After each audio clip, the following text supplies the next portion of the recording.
I would like to call this special meeting of the Newington Board of Education to order for Wednesday, June 17th. The time is 7:01 p.m. Please rise for the pledge. I pledge allegiance to the flag of the United States of America and to the republic for which it stands, one nation, under God, indivisible, with liberty and justice for all. Roll call, please. Here. John Halloran. Here. Marissa Lynn. Here. Here. Sam Sharma. Here. Ryan Skeeter. Here. Dr. Gail Stanley. Here. Jessica Weaver. Here. Timothy. Here. Thank you. I was like, that wasn't the right order for me. Okay. First, we have a presentation of our everyday hero. I will turn it over to Dr. Brummett. Yes. And handed me the plaque for a second. Tonight, we're here to honor Jack Gagnon from John Wallace Middle School. As many of you have probably already heard, he was featured in a news story for coming home and seeing a neighbor apparently had fallen and needed assistance and rushed over to assist the neighbor. And while this didn't really necessarily have anything to do with school, we really wanted to acknowledge your citizenship, your kindness toward your community member, going out of your way to help someone in need. You may very well, I don't know all the circumstances, but you very well may have saved that individual's life. Because once an older person falls, having an elderly mother, there's a lot of complications from that fall. So getting that help right away is extremely important. So for that, you are to be commended. So we just wanted to honor you tonight, Jack, for your work in the community and to spotlight a student of ours who clearly is already on his way to becoming a meaningful contributing member to his community. So come on up, Jack.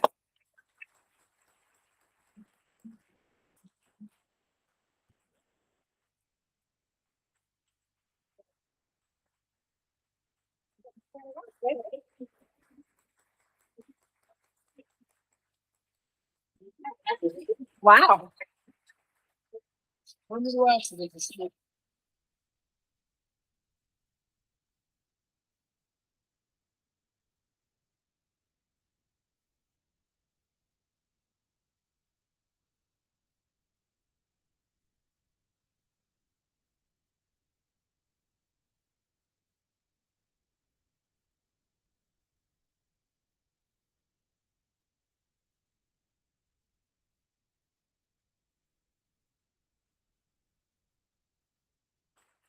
Would any board members like to make any comment?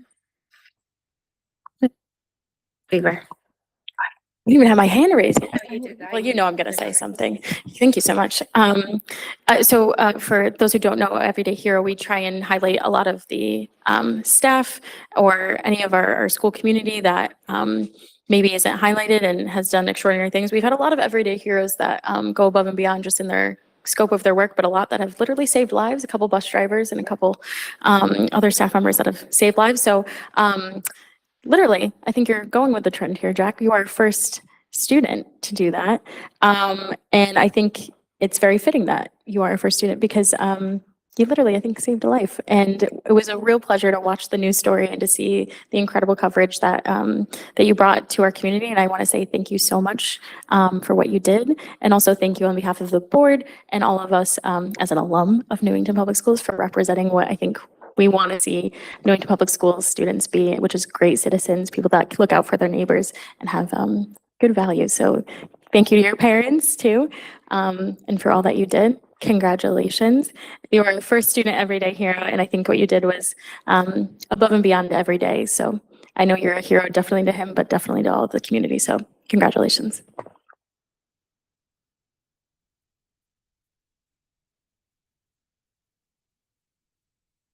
Ms. Beatrice. As Ms. Weaver said, we are incredibly proud of you. One of the things that I love about our community is that we are a community that's rather large, but we do look out for each other and we care about each other. And sometimes we don't always believe that the youngest members of our community either are aware or have the knowledge or are too busy. But when I hear about, and I saw the news as well, your very, very, very caring actions on that day for your neighbor, it gives me so much faith in you, so much faith in your family, but also what our community can become. You are now a mentor and somebody that other members of our community, young and old, can look up to.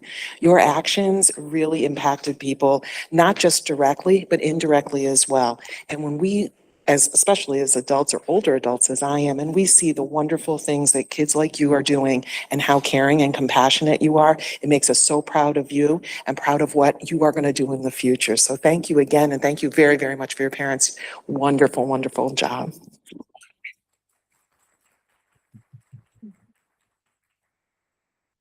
Mr. Halloran?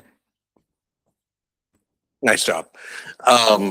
I know everybody said a lot in terms of this being the first student to get this award, which is, I think, a big accomplishment, and you should remember that for a while.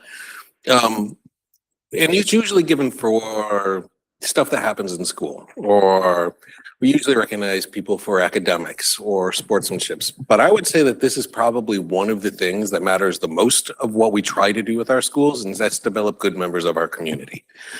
And when you're in a community, you're going to have people who have ideas and opinions, and they might be different from your own, and you might have conversations, and you talk about things and you try to find the right way. But the most important thing to do is to help each other. And when you see something wrong, you did the right thing. You simply do that, you're going to be a really good adult. I've got a daughter in John Wallace as well. You guys are growing up so fast.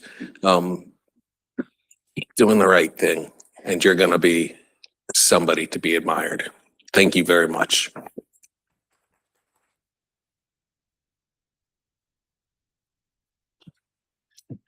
Did Mr. Sharma? Yeah, I'm just going to keep it short. So I'll just echo what everyone else said. So thank you so much for going above and beyond, so congrats again. Dr. Stanley? Hi, can I ask him a question? Yes. How do you feel now?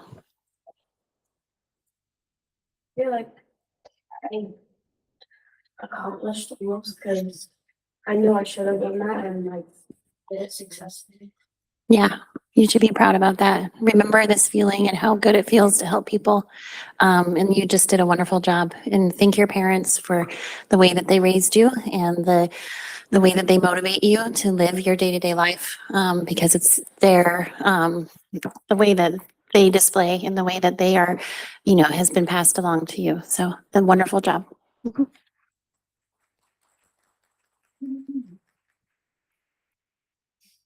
And Mr. Skibo? Hey, Jack, I really appreciate what you did. As a volunteer firefighter, we do this all the time, and without any action, you just jump in and do it. And that's what you did. And a lot of people would just turn their head and kept walking, but you did the good thing, and just want to commend you on that. Great job, Jack. Thanks.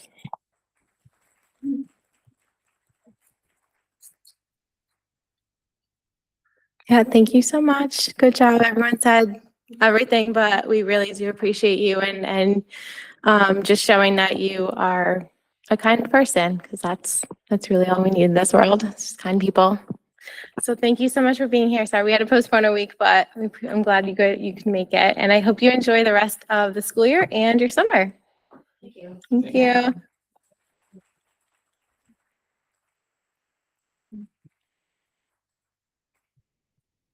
And now I'll turn it over to Dr. Brummett for some introductions. Thank you very much. Tonight, I'm pleased to introduce our two new middle school assistant principals, Amanda Miser and Christine Gamari. I'll talk about each one of them individually. Amanda has already served as an interim assistant principal at Martin Kellogg for most of this school year and done a phenomenal job. And I would like to share with the board, and I know many of you were part of or offered to be part of the process, that this was very competitive. We had a lot of very strong candidates, but we were fortunate enough to have our two successful candidates be internal, which speaks highly of the caliber of folks that are working here in Newington. And so I want the board to know that these individuals went through a very competitive process. We didn't make it easy on them. But let me start with Amanda. Miss Amanda Meiser is an experienced educational leader, currently serving as the assistant interim principal at Martin Kellogg. In this role, she supports daily school operations, student discipline, counseling services, and the implementation of MTSS and school improvement initiatives. She also facilitates discipline subcommittee work and collaborates with school and district leaders to ensure alignment with equity-driven continuous improvement goals. Her leadership expands both school and district roles. As Director of Multilingual Learners in Southbridge Public Schools, she led K-12 systems for equitable identification, placement, and support of MLL students, while coaching educators in developing professional learning and SIOP strategies. Previously, as an assistant principal at Southbridge High School, she led culture and climate initiatives, discipline systems, and restorative practices, while also supporting MTSS development, instructional coaching, and teacher collaboration. Her earlier experience includes administrative internship focused on social justice curriculum, PBIS systems, data-driven instruction, as well as over a decade as a classroom teacher in Hartford, East Hartford, and Bridgeport. Ms. Meiser holds a bachelor degree in psychology, a master's in special education and urban education, a master's in educational leadership, and is currently pursuing her doctorate in educational leadership at Central Connecticut State University, along with her superintendent certification. Outside of education, she enjoys photography, reading, traveling, and spending time with her husband and children. I present to you Miss Amanda Meiser.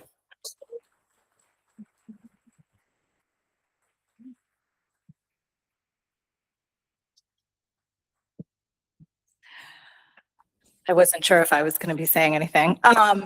So first of all, I want to say I'm very honored to be here. I had the opportunity to shadow Dr. Brummett 2 years ago in my superintendency. And at the time I was transitioning from Southbridge, Massachusetts, back to the state of Connecticut.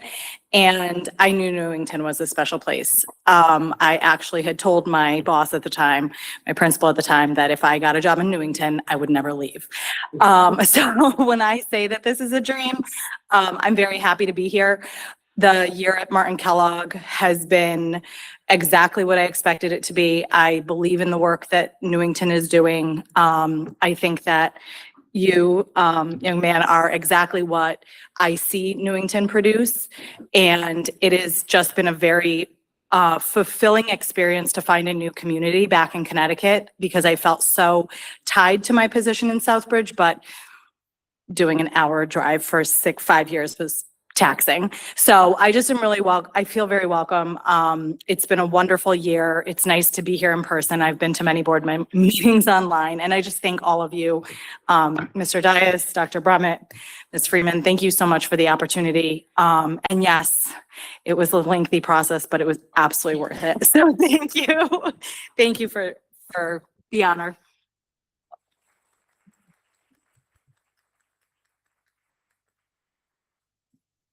It is now my pleasure to introduce Christine Gamari. She will be the new assistant principal at John Wallace Middle School. After she is currently has been serving as an instructional coach at Newington High School for the past 5 years.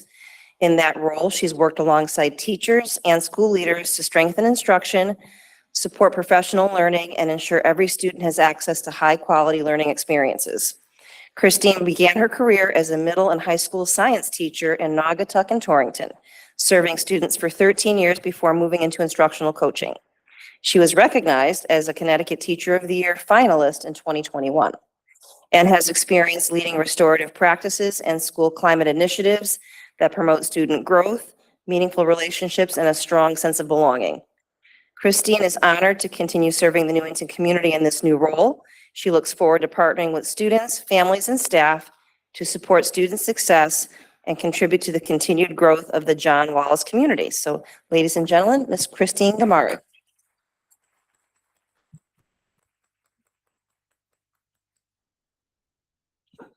Hey, everyone.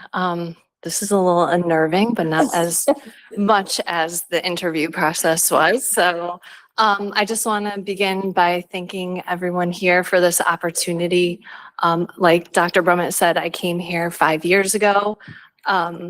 It was a change to come here, and it was an exciting opportunity to pursue instructional coaching. I love this community. I have learned so much from the students, from the families, and from the educators that I work with on a daily basis, that when this opportunity came up, I really wanted to remain here and take on a leadership position. This is a very special place. Jack, congratulations. You know, John Wallace, I spent a little time there yesterday, and, you know, there's always nerves when there's change, but it just felt so exciting to be there. What a wonderful place. And I'm really looking forward to the opportunity of being assistant principal there. So thank you. And I'm sure this will be the first of many board meetings that I attend.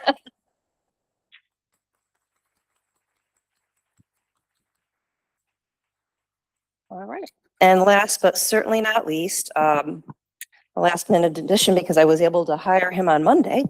Mr. Christopher Zabrensky is our new assistant business manager. He will begin July 13th and he will work at central office. As many board members know, Ms. Karen Sear, who's been with us for quite a number of decades, is going to become the town finance director. So we are now bringing in Christopher Zabrensky. He has comes to us with 6 years of experience from the Area Cooperative Education Services, better known as ACES, where he served as Finance Coordination Officer. He holds a Master's of Business Administration from Southern Connecticut State University and holds a Connecticut School Business Administrative certification.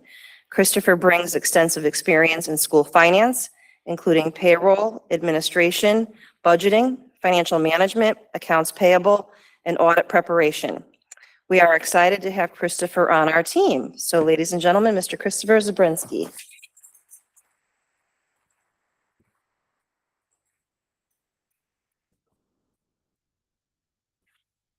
I'm more of a numbers guy, not a speech guy, so I'm going to keep it as brief as possible. It's an honor to be working for the Newington Public Schools. I love the community. I love everything about the schools. I'm really excited to work closely with Lynn in the coming days and years, and just overall thankful for the opportunity to come be a part of the central office community. So thank you guys.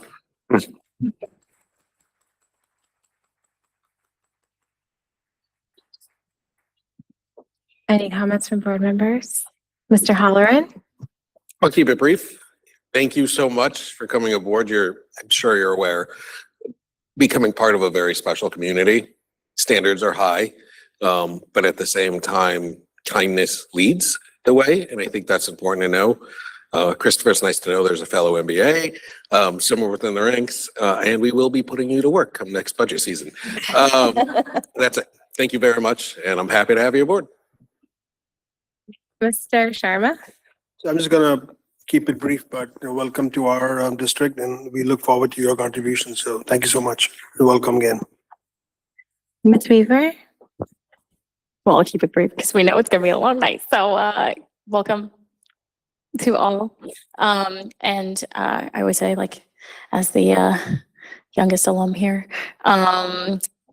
it's always a pleasure to have gone through these school systems, but it's always a pleasure to see the new members of our community that come and the way you want to grow and build this and continue to improve it. So thank you so much for already. I'm thanking you in advance for your service, for all of the fun that we're going to have next year. Hope you have a fun summer preparing for next year. But we appreciate all of the work that you've put into the process as well. So thank you for putting yourself in the ring, and thank you for stepping up. Welcome. Ms. Beatrice? Just very quickly, congratulations, welcome, and thank you so much for continuing to stay within our district. You know, we love it when we can grow talent, and that is so important. And I'm just so appreciative of the fact that you want to continue to grow the work that we've been doing. So thank you and welcome to all of you. Can't wait to work with you. Thank you, all three of you, for your stepping into new roles. welcome. You have a lot of work to do with our budget. You just escaped our budget season, but it never ends, as you know. Money is always a thing, hot topic. So thank you, and we look forward to your work. And then Amanda, Christine, I was on the panel, as you know, I believe it was a parent one, but it was, I just appreciated your answers and all of the things that you said, and just appreciate your willingness to commit to the middle schools. It is a tricky age group. And Amanda, I've seen you just, having a daughter at Martin Kellogg, I've seen you this past year just kind of fit right in. And so I'm just so happy you're permanent. And Christine, I know I have some friends over at the high school, and they're definitely going to miss you. And your replacement has big shoes to fill. But just hearing all the wonderful things that they've said about you, John Wallace is also lucky to have you. So thank you. And yes, busy summer, getting prepared for the next school year. And welcome. Thank you. Thank you, Dr. Brummett, for the introductions. Wonderful. And special thanks to Mr. Diaz and Ms. Foy, who led a very, as we said already, a very rigorous and exhaustive process so that we could get top candidates into these positions. So thank you to that busy office. Yes. All right. At this point, I would like to open up to public participation, any matter related to board responsibilities. If you are in the room, you can come to the head of the table, and online you can raise your hand to be recognized. And you have 4 minutes to speak.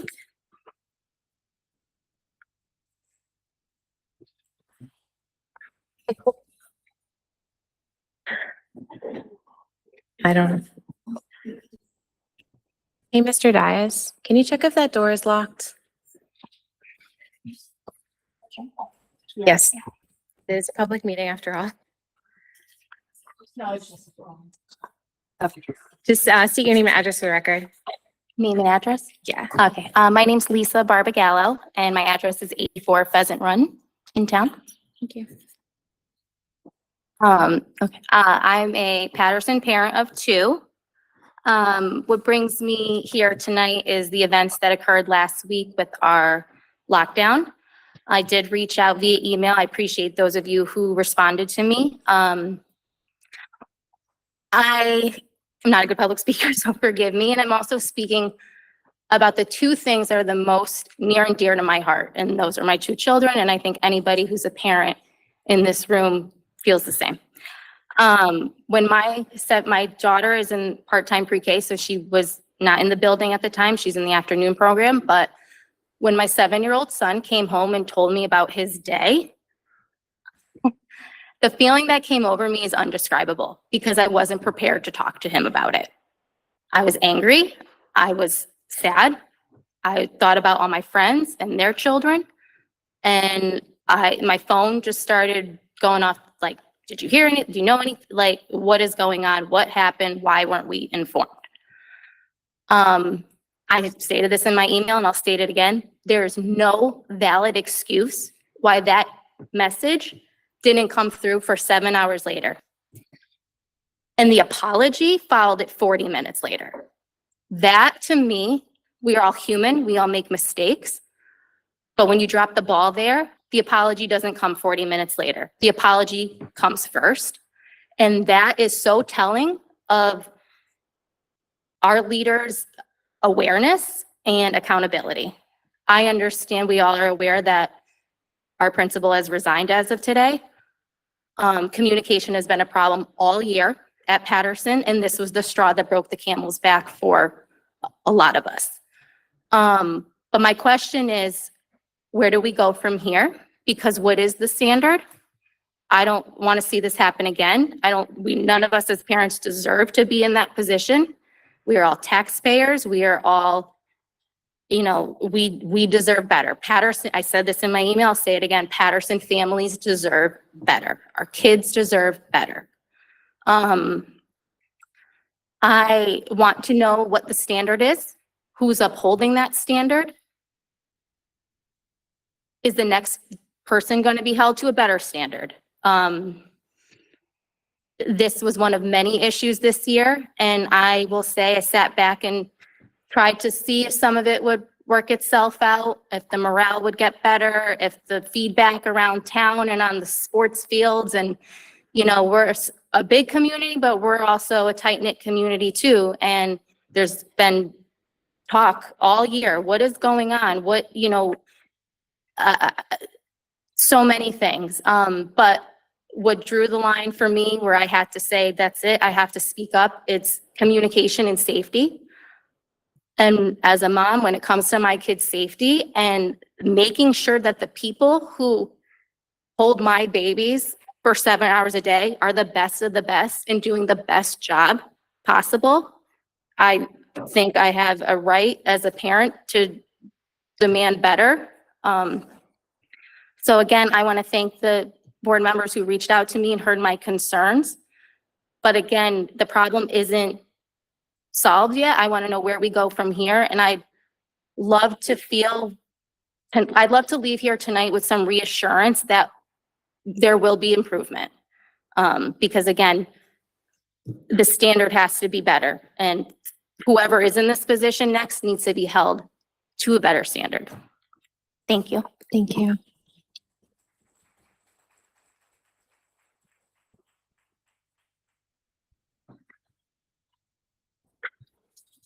My name's Elena Oberstat. I live at 64 Richard Street.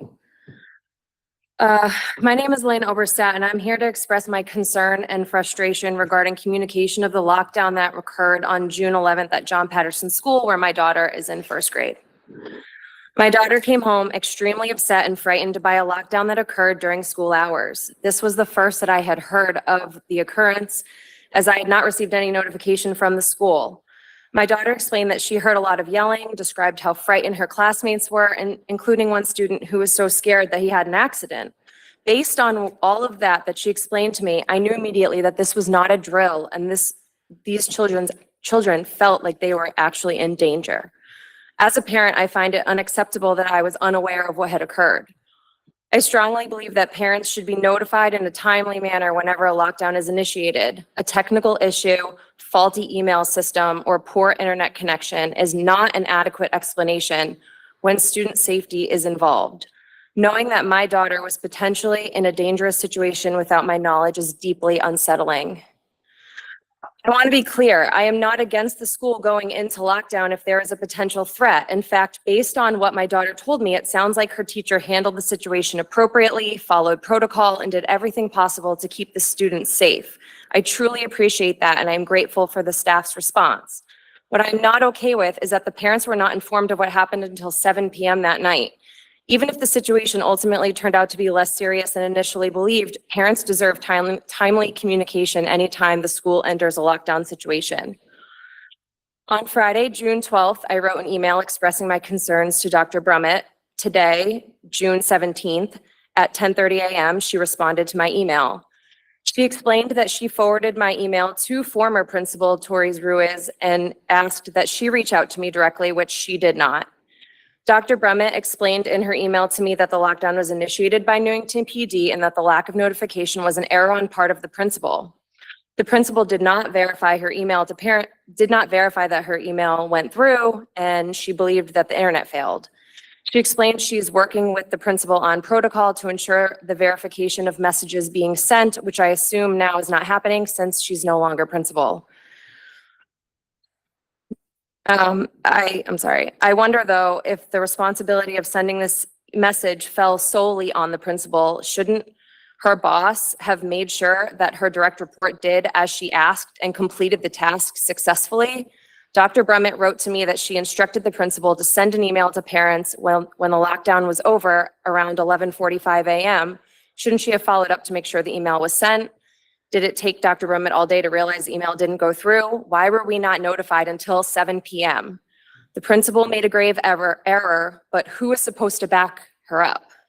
Why is the responsibility of notifying parents during a lockdown dependent on one person sending an email? There are more reliable emergency notification systems that could be implemented. West Hartford uses Informacast, which is an emergency mass notification and incident management platform that allows schools to instantly send notifications at the press of a button, which could be pressed by any trained or trusted staff member. The system is also built in with redundancy networks, so an internet blip wouldn't be an issue. This may be an option the board should explore. With the current protocol, what happens if the principal is unable to send the notification because they're actively responding to the emergency in the building? What if the internet or the Wi-Fi service is interrupted during that lockdown? The principal resigning is not the answer here. It actually feels like she's the scapegoat for a bigger issue, which is the current protocol for the notification of a lockdown. And this has been exposed as a major safety issue in this town.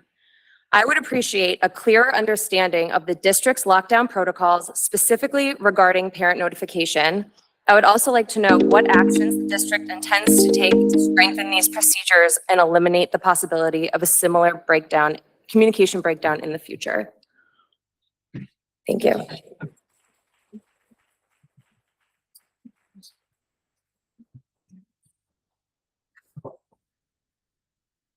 Hello. Okay. My name is Jordan Gangloff.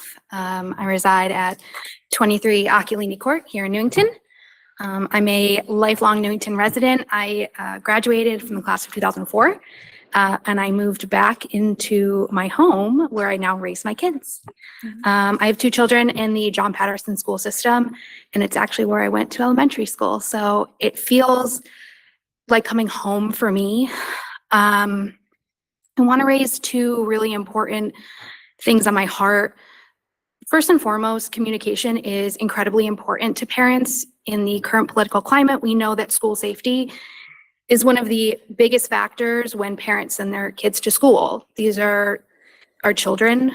We spend our entire lives raising them, and to send them away for 7 hours a day, we need to know that they're safe at school, which isn't just about school security. It's about the security that the staff is going to be able to connect with us if there are problems that we need to know about. 7 p.m. to hear about a lockdown is insane. It shouldn't have happened, and it happened a lot this year. I had to hear from my son more than once that his teacher was taking a leave of absence.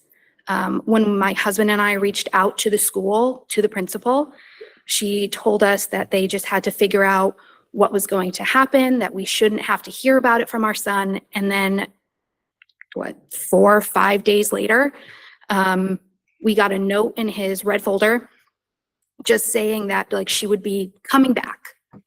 We didn't have an end date. This teacher was a friend of mine, so I reached out to her and made sure she was okay, and she was. And then she was supposed to come back before the new year.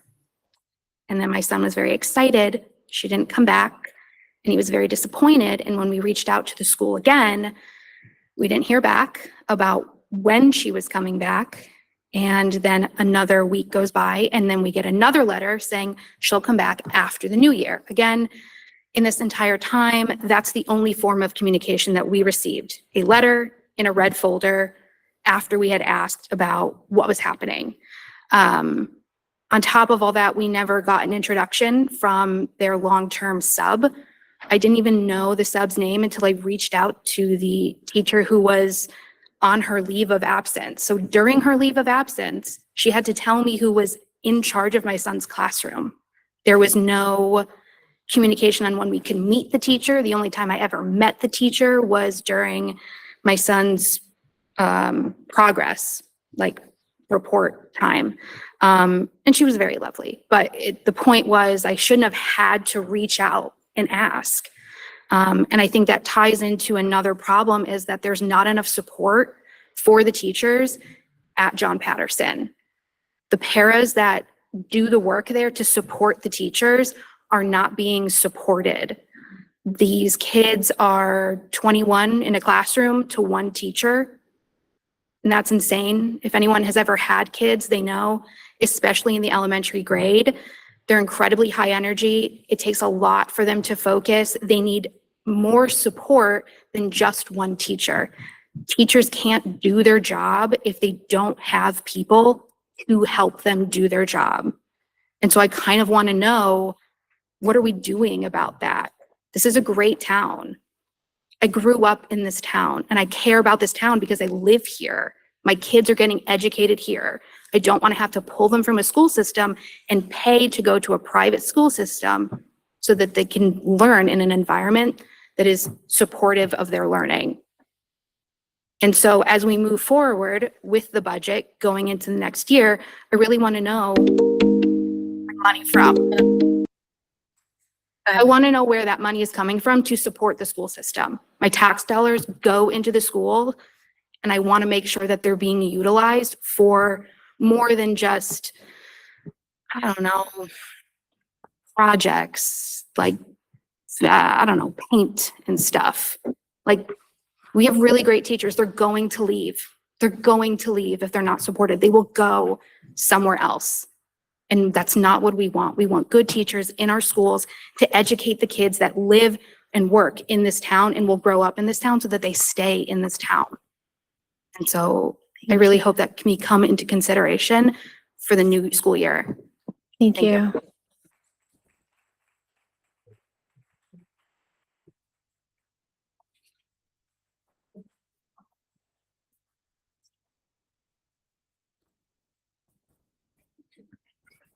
My name is Evie Knowlton. I live at 10 Hillside Street. As a para in the extension program at eGreen, during mid-year and final year evaluations, I have been asked how we could be better served by our administration. In every meeting, I have reiterated that our main problem is our lack of staff. Not just me, but every staff member who works with these kids in this program, other paras, our teacher, our RBT, our BCBA, our school psychologist, our speech pathologist, have all reiterated that we need more staff in the room to better serve these kids. And in every evaluation and in every support staff meeting where we are asked what we need and we are begging for more help, we are told it's not possible, that we'd only get more help if the number of kids in the program increases. But that doesn't solve anything. We're told our RBTs count as 2 paras, but our RBT can't help the child in the bathroom and also ensure another kid isn't eloping from the room or climbing the countertops or disrobing in front of their peers or becoming agitated and aggressive.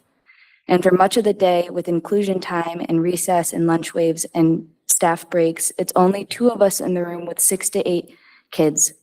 We all love these kids and we love our jobs, but we are burnt out. With each year, more kids get more inclusion time. We've stated we don't have the people to fulfill these inclusion hours. It would leave one person with the rest of the kids, which is not optimal for their well-being.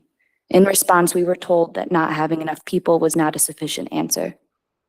In reality, these kids need one-on-ones. During our celebration of learning assembly, one of my kids was too overwhelmed to enter, and so I took him back to our room. In that hour where it was just us in a quiet setting, he displayed more success in academic goals than he had all year. He proved he had mastered the goals that we had thought he couldn't grasp. The issue wasn't his understanding, it's that we don't have the resources or people to give these children the fair chances that they deserve to show what they know. If the issue is we aren't finding people to fill the jobs to be paras, then the solution is to increase our pay and offer affordable benefits that would entice people to come to our district and stay. If the issue is the administration isn't looking to hire more paras, then it simply shows that the needs of support staff and the needs of these children are not being considered seriously. Thank you. Thank you.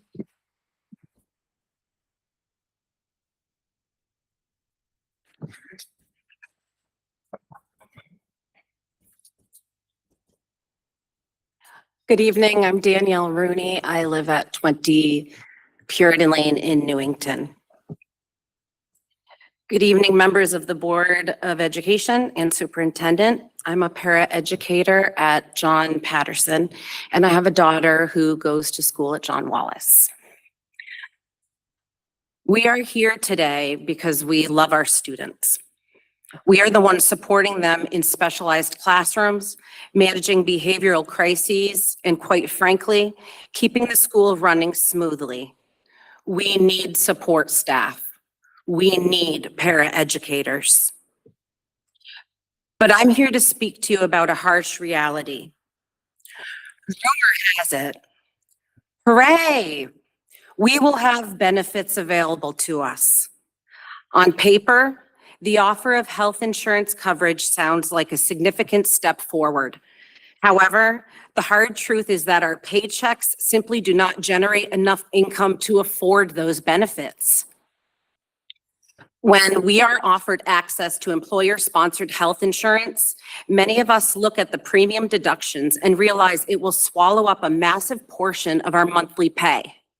After paying for basic housing, groceries, transportation, there is simply no money left to cover those premiums, let alone the deductibles that will come with them. Offering insurance we cannot afford is a hollow gesture. It forces dedicated support staff into an impossible choice: go without healthcare and risk our own well-being, or pay for insurance and be unable to afford living. Public record clearly shows us how many six-figure salaries are paid right here within this Board of Education administration.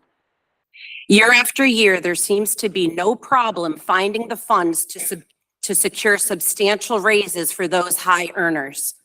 Yet when it comes to the frontline staff who interact with the students every single day, we are told the money just isn't there.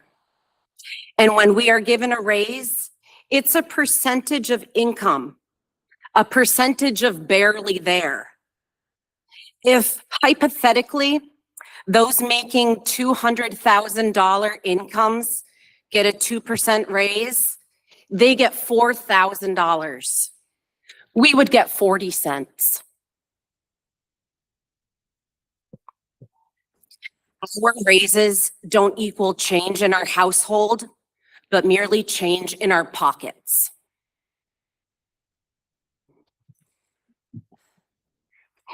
This is all an obvious choice. It's about priorities. A livable wage for paraeducators and support staff is not a want, it's a fundamental need.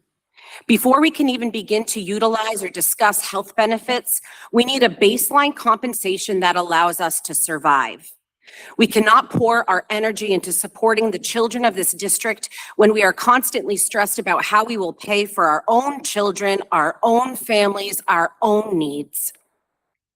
We are asking this board to prioritize base wage increases. We need salaries that reflect the immense value and the heavy responsibility of our roles. After all, we are raising your children. You hold the power to change this. You can change this. We urge you to work to reallocate funds towards a true need within our public schools: livable base wages for all paraeducators and support staff. Let's make sure our support staff are financially stable enough to survive before expecting them to take on additional health benefit costs. If you need me to contact other school districts for information on how they make it work and support their staff, please let me know. I have the summer. I would be more than willing to sit with someone who knows what they are doing. The constant need for additional support staff is ever growing. This is indisputable. Fix these wages and fill these positions. Thank you for listening, and I hope you will choose to invest in the staff who are keeping your schools running. Thank you. Thank you.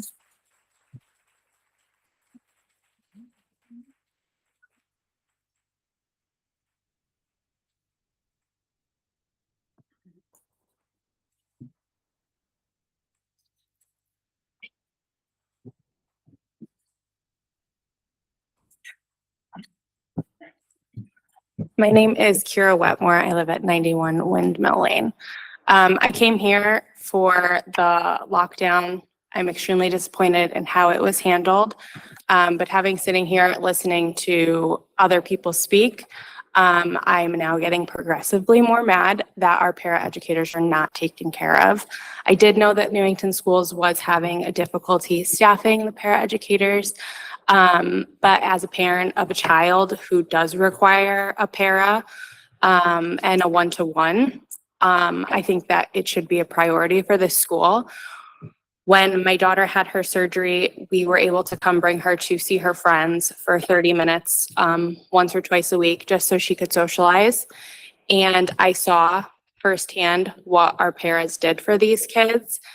And if one para had to take the child to the bathroom there was only the teacher and one other para, and they're in a mixed classroom of kids with special needs and kids who don't have special needs. And that was a lot for for those even two people to handle. So the fact that we have 21 children or more in a classroom where other teachers are just dependent on themselves. What if one child needs help? Who else is giving the attention to the other children? We have already lost paras to other districts, and it's going to keep happening. Like they said, they have to be able to feed their families, not just take care of our children. Their children are a priority just as much as our kids are. So this district needs to figure out a way to take care of our paras and my child and all the other children, especially ones with IEPs, 504s, healthcare plans, because I will go to a different district if I feel my child's needs are not being met here. I grew up in Newington schools. I came back to Newington because I loved growing up here, but I will leave if my kid isn't being taken care of and her needs aren't being met. So I'm not the only parent who's going to have that happen. So thank you. Thank you.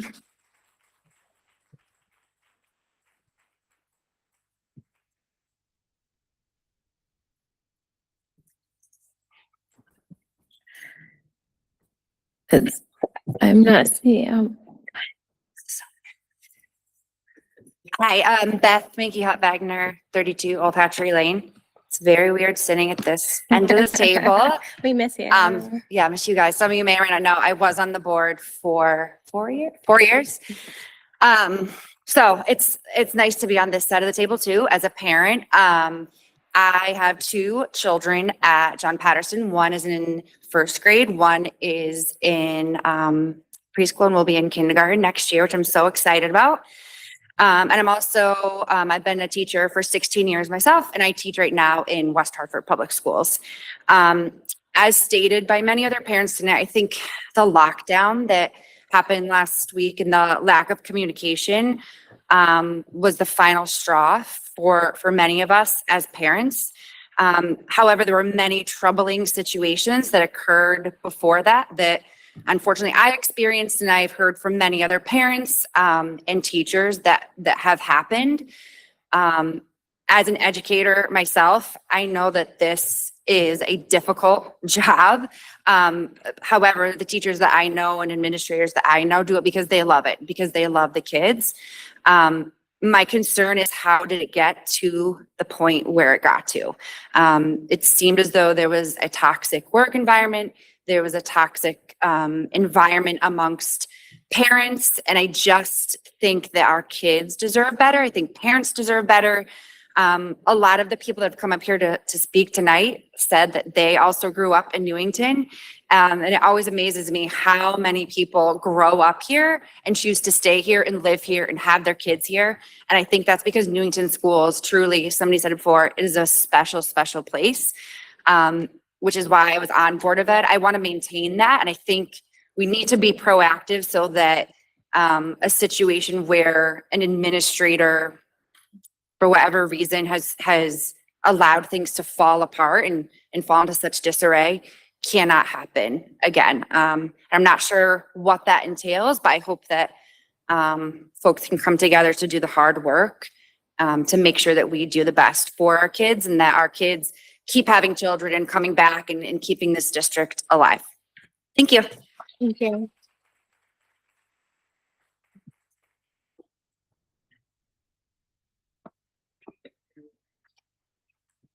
Is there anyone online that would like to speak? If so, you can just raise your hand. Anyone else in the room?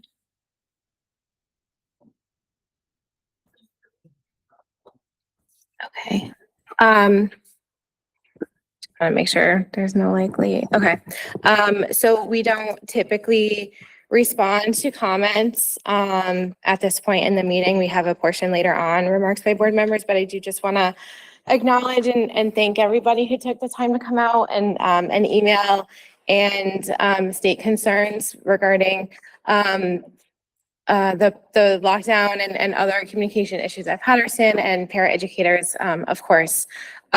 So we are talking budget later in the agenda, but I do just want to acknowledge, recognize, and thank everybody for coming here. And if you did speak and had a question, Dr. Brummett will get back to you as per our policy. But yes, we hear you, and it's definitely Patterson deserves better. I'm not sure who said it, but you're absolutely right. I think all of you said a lot of very interesting things and some things that we as a board can talk about and think about. And thank you for coming out. And we really do appreciate the voices. And I hope Haley is doing well. Recognize you. She is so cute. So yeah, that's what I'll just say now. And again, I'm sure we have a long agenda, so board comments will happen later on. It'll be on YouTube and or you can call in and listen or stay. You're welcome to stay for the meeting as well. So thank you. All right, we have our consent agenda next. I move the Board of Education approve the minutes of the regular meeting on May 27th, 2026.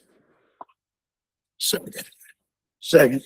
Thank you. We have a motion and a second for our consent agenda. Is there any discussion?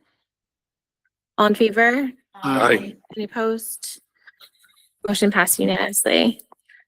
Our new business first item is a challenging behavior report. Dr. Brummett. Right. Thank you. Let me just click that up. All right, effective this school year, all school districts in the state of Connecticut were required to institute a challenging behavior report system. And it is also required by the state statute that we report out on this once annually to the board. So in your packet, as well as displayed on the screen, are the statistics from our challenging behavior reports this year. It is our first year. I think we did a strong rollout, but I think as with any new system, we'll continuously look at ways to improve it. I think there was some need to further educate people on what constitutes a challenging behavior, because we had some that were filed that didn't become or be validated as challenging behaviors. But let me just quickly define what that is. I mean, obviously, our vision for the system is to have a positive school climate that focuses on prevention and identification and response to challenging behaviors. And part of this legislation was designed to make sure students who are in this situation receive a tiered response to these types of behaviors. So a challenging behavior incident is something in which a student is at risk of interfering with the learning or safety of the school environment and is a threat to a school employee or fellow student. This could include bullying, which is defined as unwanted or aggressive behaviors. And we are required to monitor this grades K to 12. And bullying is also described as a power imbalance. So all of these things can come into play when we talk about the challenging behavior reporting. And just so the board is aware, a challenging behavior report can be filed by a student, a parent, a staff member. So and we have received those reports from all of those stakeholders. And then it is the role of our school climate committee that is run at the district level to review each and every one of those reports and ensure that the school followed the guidelines for how to respond to them. So I have the statistics that I'm required to report out to the board about how many reports were received by school, how many were verified, because some reports were not verified, and then how many of those verified acts or even any behavioral issues required a tiered response. And then there's also the report about how many verified acts required a tiered response, because you can get a tiered response whether or not it was a verified act of a challenging behavior. So, I'll let the board just glance at the statistics. Obviously, the biggest referrals seem to come from our middle and high school levels. Although, as you can see, that there are, at the end of the day, similar amounts of challenging behavior forms at the two middle schools, with verification, as well as those that require tiered responses. And then the high school, given that that's the majority of 1,300 students, there are more referrals there as well. There were no referrals received from the Transition Academy, which is considered a school in our system. It is housed here. That's for our students ages 18 to 22 with developmental delays. So these are the statistics. So we had a total of 310 reports, and they, of the total reports, 310 were verified, and 15.6% of the alleged challenging behavior forms were not verified. So the vast majority were, and 13% were for acts of physical aggression or violence, and 61.4% were verified acts for challenging behavior other than physical aggression. So that is really the long and short of it. I believe that at the end of the day, this process is a good system. It requires even more attention to be paid to any behaviors that are interfering with learning. And it requires the structured tiered response. We were doing things of this nature before, but I think this just strengthened the record keeping. And it certainly gives all of our stakeholders an understanding of how we are responding to children. So we are required under this legislation to provide a tiered response anytime an issue arises where a student has temporarily required a classroom to be cleared. So the behavior is such that the student doesn't leave, but the other students do. It's desirable for the student that's having a challenging behavior to leave, but sometimes it doesn't work out that way.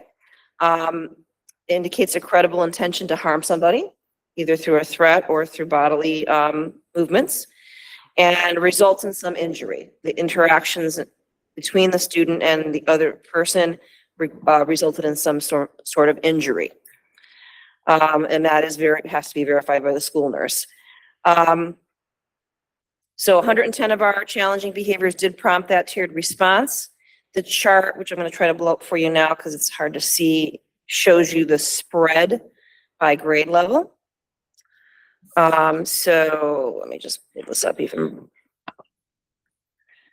So interesting that there was some referrals at the kindergarten level, but I think a lot of kindergarten students are still finding their way in the world and how to interact with other children. So sometimes that physicality is a byproduct of being a new student. We did not, the referrals after grade 1 go much lower in the elementary level, and you can see a good spike in grade 5. That is our transition year. So I'm not sure if that has anything to do with that, learning how to be in middle school. And then it does taper off at the high school level. We did not have any challenging behavior referrals for seniors this year. So every grade level reported some, except 12th graders. Based on the feedback I am getting from the folks that oversee this, which is our Dr. Hairston and Ms. Tamara Wang, who is a coach, they are monitoring this. We are in full compliance with state law. I think we are continuing to refine how we respond to these behaviors. We are also doing quite a bit, and I believe the board heard some presentations this year on restorative practices, where students are required to make right any of the mistakes they made as a result of these interactions. The restorative process is not always appropriate when behavior escalates to that level, but it is something that we leverage. We also do K-12, a lot of teaching around how to regulate emotions and obviously appropriate behavior. All schools have behavior standards, and some of them are under revision right now, but all schools have basic pillars of standards of behavior that are reinforced throughout the school day. So Newington is in compliance with this regulation. We continue to monitor it. I think we're always seeking to reduce these behaviors, but we are doing what we need to do to respond to them and providing tiered interventions. I didn't get into a lot of detail about a tiered intervention, but that can be things such as having time with a social worker, the school counselor, the school psychologist. It could be a behavior plan. It could be a social skills group. And, you know, those are some examples of a tiered intervention. So it can vary by grade level. It can vary by the need of the student, but those are just some examples. So this does not have to be reported to the state, though we have to be in compliance with this, which we are. And every school has a school climate plan that needs to address any areas that are in need of improvement relative to school climate. So each school has developed those plans.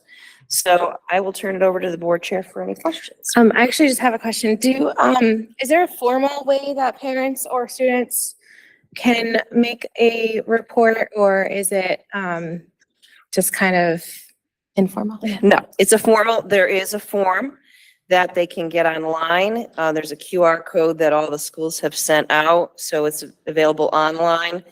It would be available in the student handbook as well. So it appears that we've had, based on the number of reports that have been filed, and we've had, like I said, reports from parents, students, and staff. So we do believe that people are accessing it as they need to, but it is sent out, and our school climate department is monitoring that. So any schools that seem a little low, they look into that, making sure that they are capturing everything. But yes, it is a form that can be filled out online and then submitted. It first goes to the principal, and then it's also monitored by our school climate team. Right. Is it sent out to parents? I know it's in the handbook, but nobody reads the handbooks. Is it sent out to? It's also in the board policy manual. It's policy Nobody reads that 51. either, Jessica. I don't know what you're talking about. It's accessible on our website. It's electronic, and that's makes it a little easier for folks to fill out. So, or a parent could request it. If they didn't know about it and they wanted to report it, they could request it, and that would be provided to them. Okay. Thank you. I'm sorry, I don't know who had their hand raised. Mr. Halloran. Thank you. I know this report is a snapshot of this year. Do we have the same data to compare year over year? I'm curious to see if there's a cohort. If we see a spike in 5th grade this year, are we going to see a spike in 6th grade next year and then 7th grade? Or if we don't see that trend for the cohort and we see 5th grade spiking year over year, I'd like to remove some of the fog of assumption around what's happening in 5th grade and try to dig down a little bit to see what's happening there. Yes, we do have some data. It won't be exactly like this, given the new system that we put in place.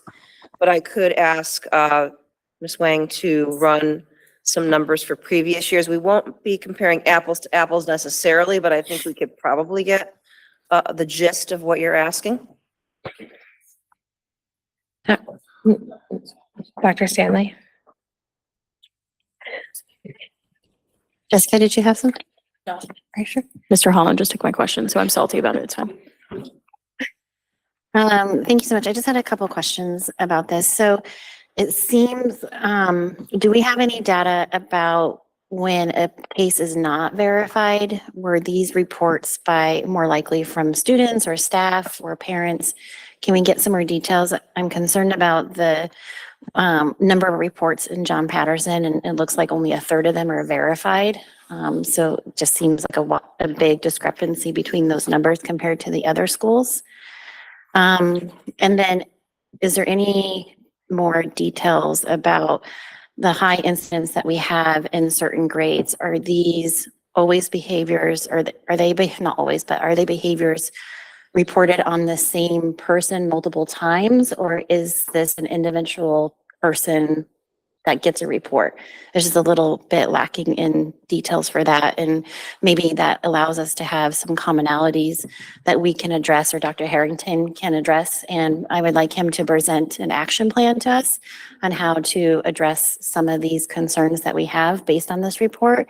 Because again, with Sean, like, is this because there is a kid or two or several in this certain grade that are reaching out and in distress and need additional assistance, and how can we support them? Or is it the assumption that some people are making that 5th grade should not be in middle school, or this is a difficult year, and how can we as a community or a public school system make that transition easier? Because I don't think we have the flexibility to keep 5th grade in elementary school just on class size and room availability. So what are the details on that? Is is it the same kid that's just reported multiple times, or are these all separate cases? And what are some of the commonalities that we can pull from the reports that are being happened? And then just to reiterate, when it's not verified, why is it not verified? And does that come from a certain place? If that makes any sense. Oh, and his action plan, if he can present that in the fall, that would be good. Is the action, are you looking for action plan to revise this report or? Not to revise report. I would like a revised report by the fall, but I want him to present an action plan on how to support the results of that of the report. So how do we address these challenging behaviors? What is our plan to reduce these behavioral challenges? Each school has to create their own report. Gotcha. And that is based on their data, this data, survey data. And I do think the purpose of this report was what the state requires me to report out on. We can certainly parse it out a little bit. There are some schools or some grade levels in which it is the same student repeatedly. In other cases, it's just new incidents each time. So we can parse that out a little more deeply. I think Ms. Huang, who's our data keeper on this, can definitely give a little more detail on that, which I can present at our first meeting in the fall. I think even if the school has to make their own individual reports, I think he is the director and he oversees how the schools are all supported. So I hope that he can help with the interventions from the schools. I think that's something that's actively being worked on, the school climate, the restorative justice, all of that is the behaviors. Every school has a unique plan based on their data. So there's not an overarching district plan, but each school has to have a school climate plan. And then Dr. Hairston and Ms. Wang are monitoring that. They help each school write their plans to make sure they're looking at the data and the standards that are, each school typically focuses in on one standard of, it's called the Castle Framework, one standard that they are seeing as the biggest need for their school, and it has to be very data driven. So not only do we look at the incidences, we look at surveys, what are the students saying through the surveys, parent surveys, and they do a deep dive into data analysis. And then some of the other which I didn't mention is some of the students go into what's called our multi-tiered system of support if they are in need of more intensive support.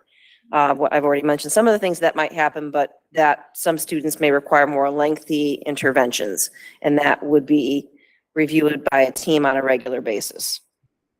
So it has a lot of intricacies, but I can certainly shine a deeper lens on the data, and I can also bring samples of each school's climate plan so people can see what those are articulating, what they are referencing, what do they look like, and the data behind them. So those are going to be revised for the start of the school year as well.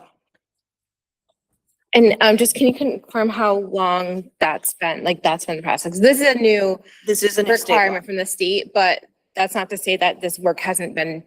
No, we've always been required to have what they used to call them as safe school climate plans through legislation. What changed this year was the challenging behavior reporting form and how that is managed. That was a new requirement. And then some of the specifics around the school climate plans were also mandated by the State Department of Ed through legislation. So a little bit more definitive nature to that. We did revise policy to align to it. So yeah, it's a little bit different. We've always been addressing these behaviors. Now it's, requires a slightly different approach and documentation. But yes, I think it's certainly something I could bring to the board, all of the school climate plans and how those are put together and what things are being worked on at every school. Sweeper. Yeah, I think the data folks are interested in the root cause problem solving that we can do and extrapolate from the data, or what we can interpret and glean from if there's trend analysis, if there's pattern analysis that we can do to know that. So fully agree with the previous comments, and just wanted to note too.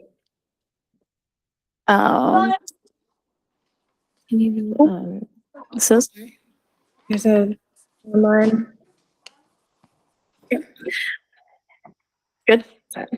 So I know, I think just for the question before, it was, this is all result, I assume, from the legislation for 2023, which was the overhaul of the school climate plan, which then changed our school climate policy, which we updated in June 5th, 2025, which also then has two regulations, which has the form and the regulation of each school climate policy. And I know if everyone's hearing this too, like we have all these required reports and all these kinds of things, but that doesn't mean that we weren't doing these things before. I think it's important to recognize. The other thing too is if you hear school climate committee, school climate specialists, those are all mandated by the state as well. They are.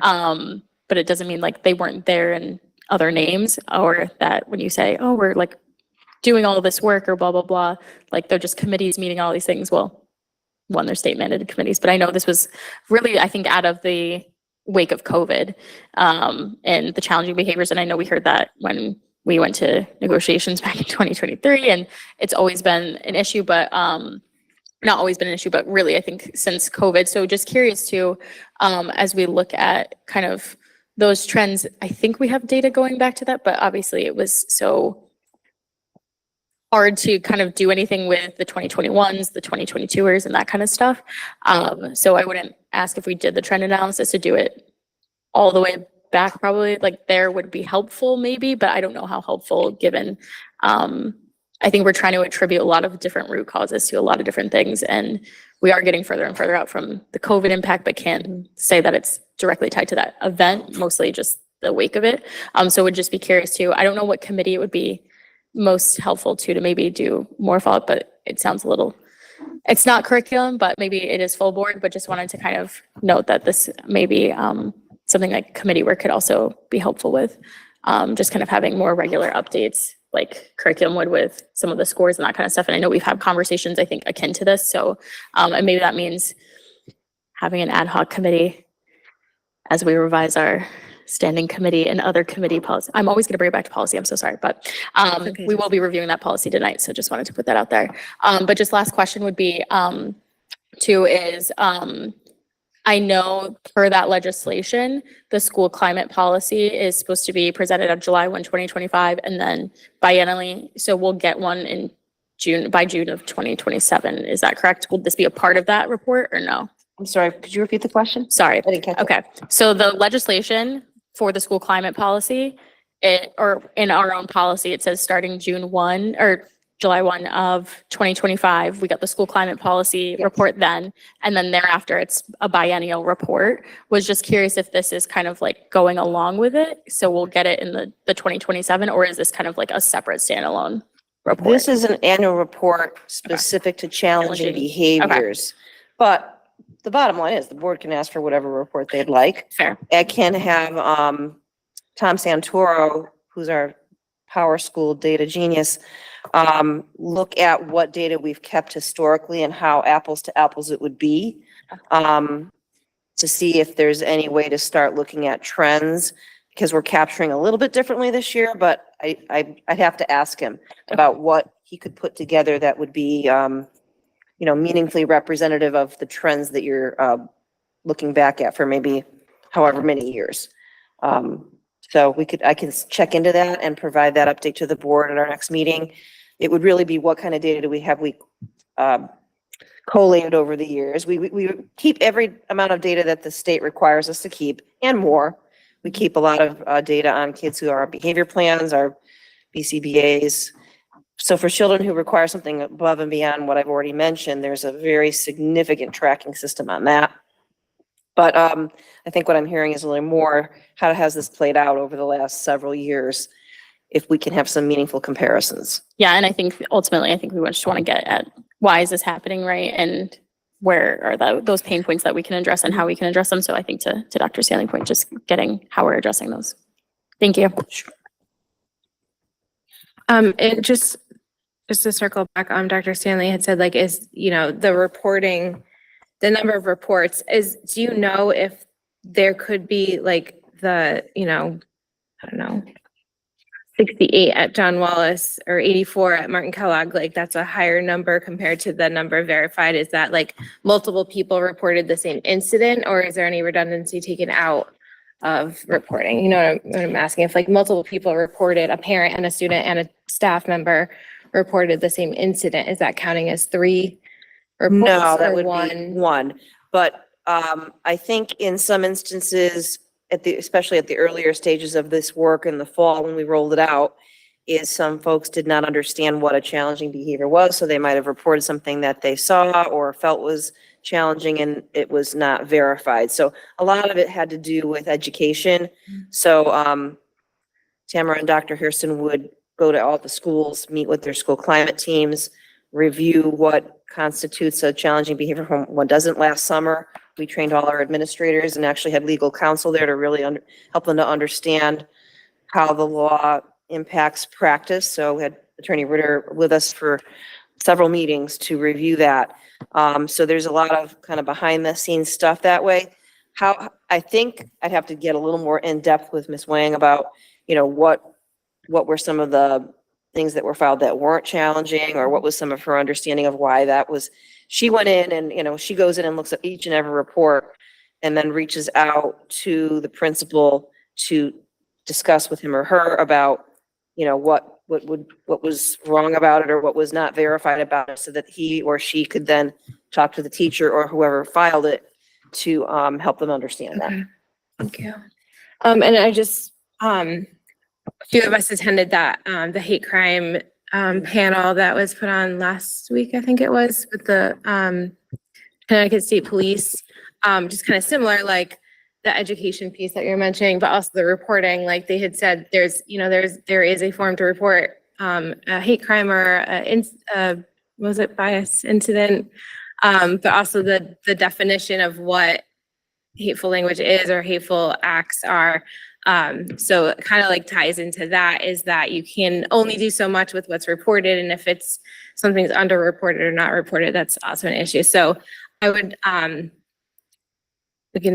sure we'll talk more about that and how that kind of comes into the school system as well. But kind of along those lines of like the communication and the education, you said that the staff was educated, but maybe can we have some sort of like message to parents over the summer about this, you know, the challenging behaviors and the forum, and just kind of making people aware that it does exist and encourage reports, just because we want to, you know, make sure that people are feeling like if there's an issue, they can and should report it so that we can address it, because we're only able to, you know, we just talked a lot about trend analysis and all of that. So if we can get more data, it's always helpful. Even if they're, you know, if they are unverified, we can have a, like, this didn't fit the challenging behavior definition, but just kind of getting it more out there so that people are aware that it exists, so we can kind of get that full picture. Sure.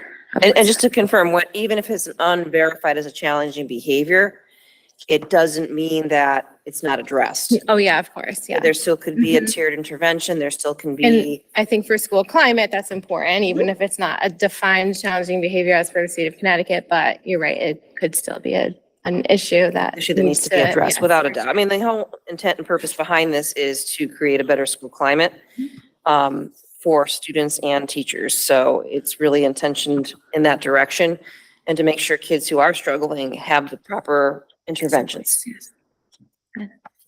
I was just gonna say, check out policy 5131.911. We will be changing that once we get to the 5,000. Yeah. The numbering is still off. It's not my choice, but we did update at least that policy in June 5th of 2025. So it's up to date. And the form is underneath because it's a regulation, but you can access the form. You can. And our BOE policy manual that is red. We do have a very good policy manual online. It is very easy to, yes. And it is easy to search. Thank you for that, Ms. Weaver. Any other questions on this report? Look forward to the follow-ups. All right, budget transfers for 25-26. All right, I'm going to ask CFO Lynn Bover to please report out on the budget transfers.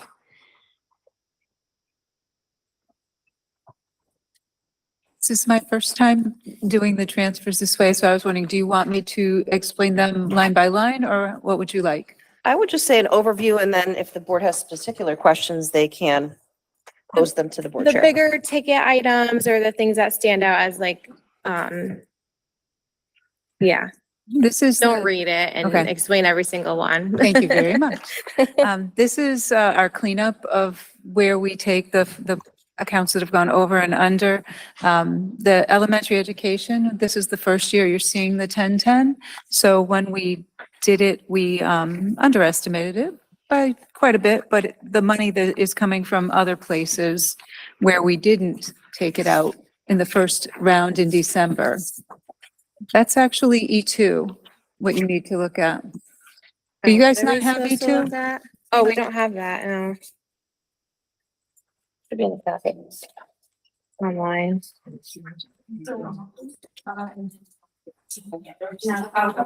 No worries. I'm sorry that you don't have this. I thought it was put into the packet.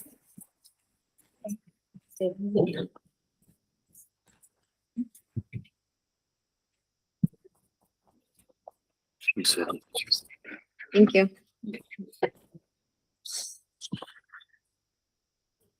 Number E2.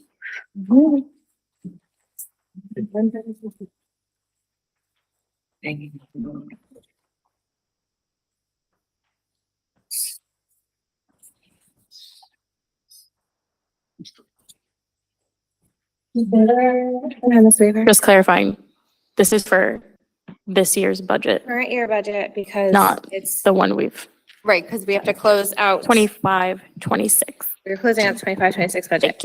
Yes. So the 10-10 was this is the first year we've split elementary education. So some of the overages and the unders all fill out to go back into the elementary education line.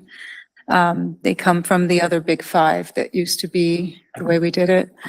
There's quite a lot of money left in special education that we will reallocate before the end of the year because we have quite a few bills that are out. So we were using that as a marker, which we might have to go back and do. There's a significant amount of money left in employee benefits that we'll use to fill the lines where we had to have other salaries that were not in the right place.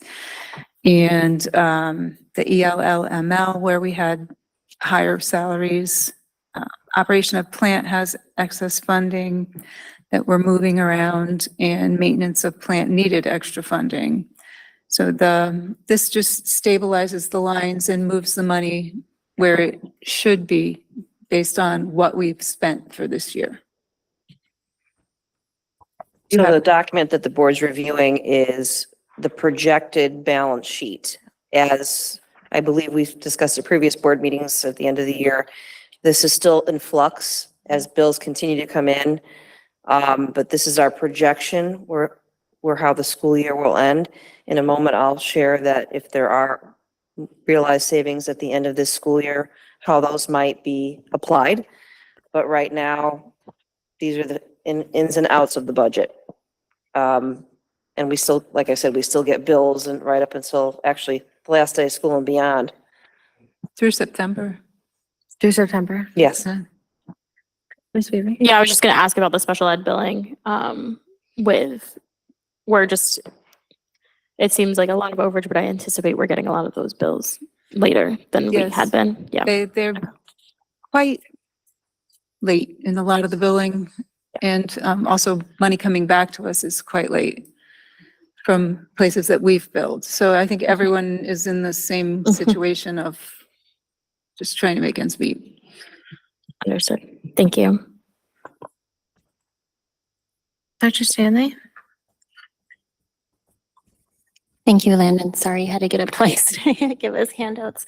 So for clarification for the special ed, so we're not reallocating this to cover the deficiencies. We're saving it for bills that are coming in late. Yes. So This is a preliminary one. We're going to keep moving money until we get to a point where we have to say, this is what's left. This is what we're going to ask you to do with it. okay.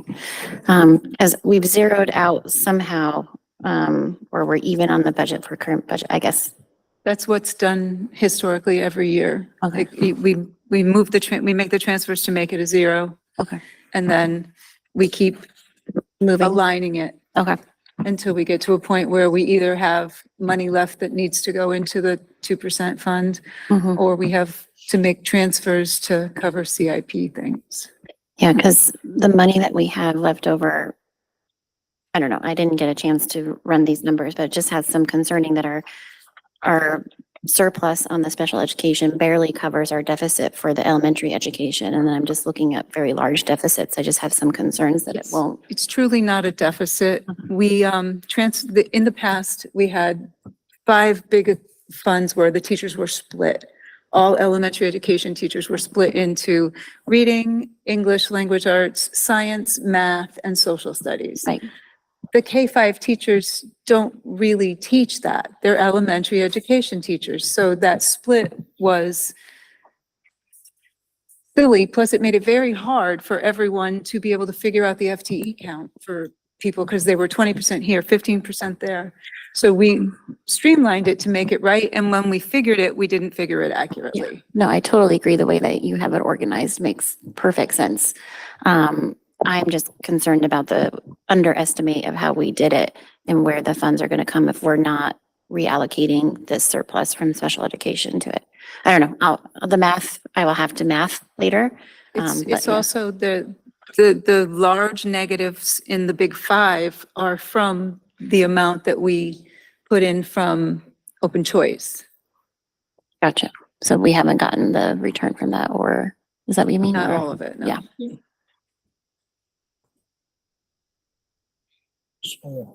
There will be more on this year's budget, on new business item number 5 as well.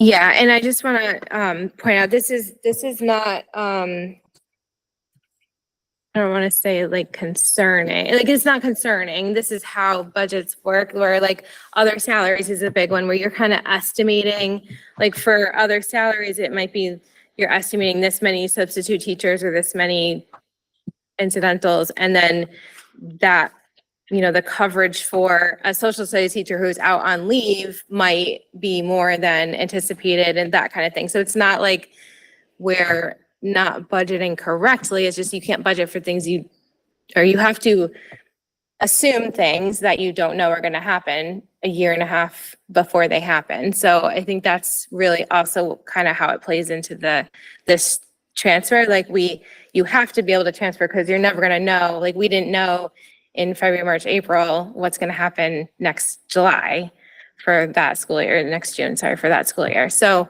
it is always an art, not a science. And that's why we do these budget transfers. And that's why we get these periodic reviews of the budget and where everything stands. And then unknowns come up that, again, you don't know about it. So that's kind of just how we set the budget with what we know when we are doing it. And then administration and Lynn and everyone just figures it out and keeps us updated and transparent about it. I think that's really what I'm trying to say, is that this is a transparency thing, not we did something wrong or someone did something wrong. And just to take any worry off the table, we are not going to end in a budget shortfall. We are projecting that we will be fine. We are just showing the ins and outs as required. We are required to update the board on the ins and outs on a regular basis. And when the board's budget is completely stabilized or reconciled, we would report that out to the board as well. But in terms of any worry that we're going to have more negative than positive, that is not going to happen. Our projections are in very good shape. The town side does the same thing with the. Yeah, we're both required to show the ins and the outs. And throughout the course of the year, you have to make some adjustments in a budget that is $91 million. It's very common to have these ins and outs, but please don't let anyone around the table worry that we're going to end up in a deficit. That is not happening. Ms. Weaver. And just to clarify too, we're going to get and do this again in September. Yes. Because we have to then reconcile all of the bills that come in post June 30 and July 1. And that's still, so we're still reconciling the budget after the end of fiscal year. So this will then be another sheet in September where we'll come back and then we'll get another one to say, these are where the accounts should have been, because we should be hopefully getting all the bills by September for the last fiscal year. Maybe October sometimes. It actually did not close, last year did not close until last month. So, and you, when you see the new. That's what, yeah. So it does sometimes take a very long time for the things that we've ordered to come in. And when you order it with last year's money, you pay for it with last year's money. And we just got our RDUs for the schools, and that was the last bill that we paid last month. So we now have a clean sheet from the previous fiscal year. Thank you. You're welcome. Any other questions on this? Mr. Halloran? All right. Yeah, just to oversimplify it, this is essentially just balancing your checkbook to make sure we don't overdraw. And it's just moving accounts from one line item to the next. This happens every year, multiple times a year. The ultimate point is that we don't exceed the set on budget. Where the actual pennies and dollars go can fluctuate throughout the year. But it's almost as simple as that. It's just a regular balancing of our budget to make sure we don't quote unquote overdraw. Thank you. What? Oh, yeah. Do we have to make a motion? Put it up here.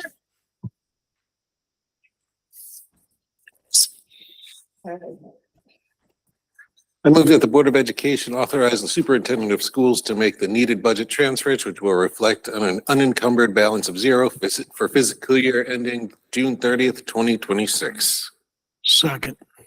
Thank you. A motion and a second. Any further discussion? Vote please. Mary Beatrice, Yes. John Holler, Yes. Marissa Lensing, Yes. Timothy Newton, Yes. Amy Parati, Yes. Brian Skibo, Yes. Sam Sharma, Yes. Dr. Gail Stanley, Yes. Jessica Weaver. Yes. Motion passed unanimously 9-0. Yeah. Next item is BOE CIP transfer. All right, we are a bit in flux about the BOE CIP transfer because, and this will be something that we'll discuss later in the meeting as well, but we have not yet received the open choice reimbursement money. And we'll be talking to the board about that in executive session. But therefore, we are unable to make a transfer or recommend a transfer at this time. More info to follow about that in executive session. Yeah. Any questions, discussion? Go ahead. Just making sure it's an action item, but there's no action because we can't take it. Correct. Just want to clarify that. Thank you. We were hoping, but can't. All right, so we'll move on to policies. I'll just turn it over to Ms. Weaver. Thank you so much. Okay, so we'll go over both its possible action and discussion. So the first set of policies, what we'll do is just go through them again for secondary review, discussion, and revision. Those went through, those already came to the board. And then we're bringing them back. We met on June 1st to do that secondary review. And these are all ones where there was just some small changes. I think with the one, this one, we'll start just with 5144.1. This is one that we, just for a refresher for people, this one I think I've looked at least 20 times in the last 3 years, but it's changed a couple times. Mr. Dyes, you want to just describe what we changed in this one? Yeah, so we talked about this at one of our prior board meetings. We just had two policies, one dealing with crisis intervention teams and one dealing with crisis response teams. So I worked with Shipman and Goodwin and our committee and just making sure that each of those policies is exclusive to that. So this one is about use of physical restraint or exclusionary timeout, seclusion. It has all the state legislation regarding that. There was some language about crisis response, which doesn't belong in this policy. It's in a different policy. So this is specific to crisis intervention teams. Our charge as a board requires that we annually require a crisis intervention team and that they do receive physical and psychological management training, which we as a board are responsible for. That does happen in district. So this just clarified that this is specific to crisis intervention versus crisis response. Questions?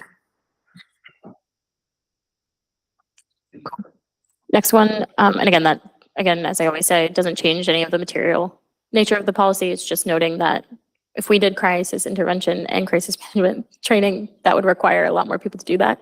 That would cost us a lot of money that we shouldn't have to do. There will be both different teams for different things. Next one is school calendar. We brought it to the board for review before. The only change we made since then is that we changed the including graduation date for students in grade 12 because we don't actually put that on the school calendar. We then set that as a board. And then we had just changed before, when we had presented last to the board, we'd said to take into consideration partner educational institution school calendars because we don't just follow a correct recommended calendar. That's just not practice. Questions? Okay. Next one will be our 9,000 ones. We are cranking through them, guys, I promise. The 9-day 50, again, for those who don't know, we've been trying to renumber all of them so they actually make sense when it comes to numbers because all of these are from 2001 or 1998. So these were quite old. But we just changed the standing committees. Oh, this was a 99er. Yeah, this one had been updated earlier or more recently, so we didn't really have any problems with this one though. I think just the only thing, I don't know if I mentioned it already, but it says each committee may make a report through its chairperson at each regular meeting. We do every other typical. So it's just like, if a chairperson wants to, they could request that as an agenda item, but our typical practice is every other meeting. Yeah, we didn't want to just hone in case like there was an extra report or those kinds of things. So from a broader standpoint. Yep, makes sense. Thanks. Yep. Next one's board representatives. Changing this one to 90-60 instead of 91-40. And this is where we kind of like moved some things around as well. But we are not, everyone knows how I feel about CABE. I won't get into that, but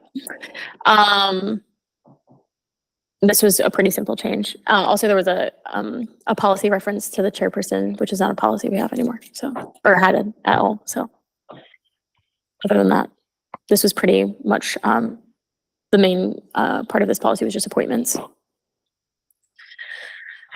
Questions?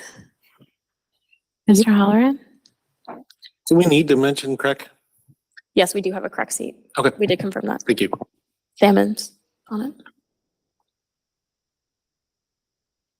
So this is up to date and reflective of current practice. Next is 90-65 board consultants.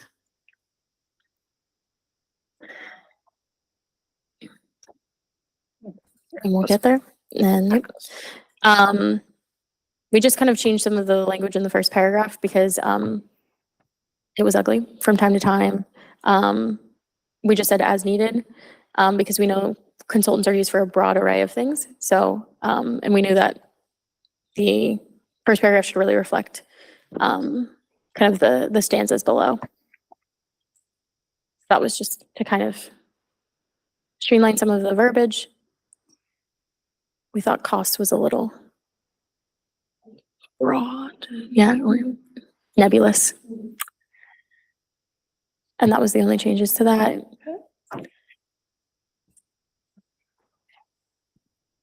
Questions? Yeah. Yeah. Yes. Yeah. Well, we know it could be also an increase. It could be positive. I know. And lastly is qualification of members.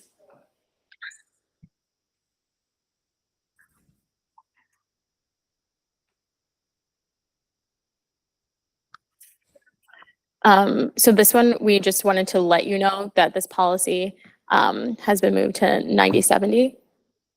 We already we moved this one, the bylaws of the Board of Ed, the qualification members, to this to the policy. I'm saying this right? Yes.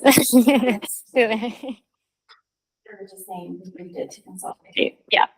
A lot of these were a little redundant and we don't think it kind of made sense to have them in separate places. So just wanted to clarify that. Okay, those were all of the ones for second chance review. So we would obviously welcome a motion to adopt those. I don't know if we want to do that before, or do you just want me to go through the other ones real quick on the? Do those first. Yeah. Which one? The motion first and then, sorry, as we just did. If you want to, or if you want to, there's no real motion. There's no motion written, just say. I move that the Board of Education adopt the revisions to policies in the 5,000 series, 6,000 series, 9,000 series, and 2,000 series as presented. Not the Nope. 2000. Not the 2,000. I strike that. I move that the Board of Education move to approve board policies within the 5,000, 6,000, 9,000 series as they were presented. Thank you. Second. Thank you. We motion a second. Is there any further discussion? Okay, we're voting on the presented policies. Long way to go. Mary Beatrice, Yes. John Halloran, Yes. Marissa Lenzi, Yes. Timothy Newton, Yes. Parati. Yes. Brian Skibo. Yes. Sam Sharma, Yes. Dr. Gail Stanley. Yes. Jessica Weaver. Yes. Motion passes unanimously 9-0. Thank you. Thank you. So the 2000 this is first review. Yes, first review. And I know we're at our last board meeting of the calendar year or school calendar year, but I just want to preview that. If you look at that, there'll be a July 29th, the unprecedented board policy has never met through over the summer. But my dream team of Dr. Gail Stanley and Mary Beatrice and Mr. Dias have agreed to continue this work. So just want to thank them profusely for their time and commitment already, and also what they will be continuing to do over the summer as we try and trudge through this. So yeah, anyway, just wanted to say thank you for that. So we've already started looking at the 2000s. We wanted to get administrative input for these. So those have just kind of been on a recurring docket for us on these, but we'll start with the 2221. And again, we will change these to be more reflective of better numbering, so it's not as hard to understand why there's a 2221, 2221.1, what the heck ever, whoever decided this in 1998. So we asked for teacher and admin input on these. And we striked a lot of it because we wanted to really reflect what the actual is. So what we did is copy and pasted the actual mission of the administrative council. And this is in the administrative series, the 2000s. There's also teacher council and other things. Those are in different places. So if we want to just go through, again, this is first read. So if people have this, we, different councils and cabinets and committees have different members, but this is an all-inclusive list of who may be on one of the committees or councils or cabinets. So instructional coaches are in some of them as well.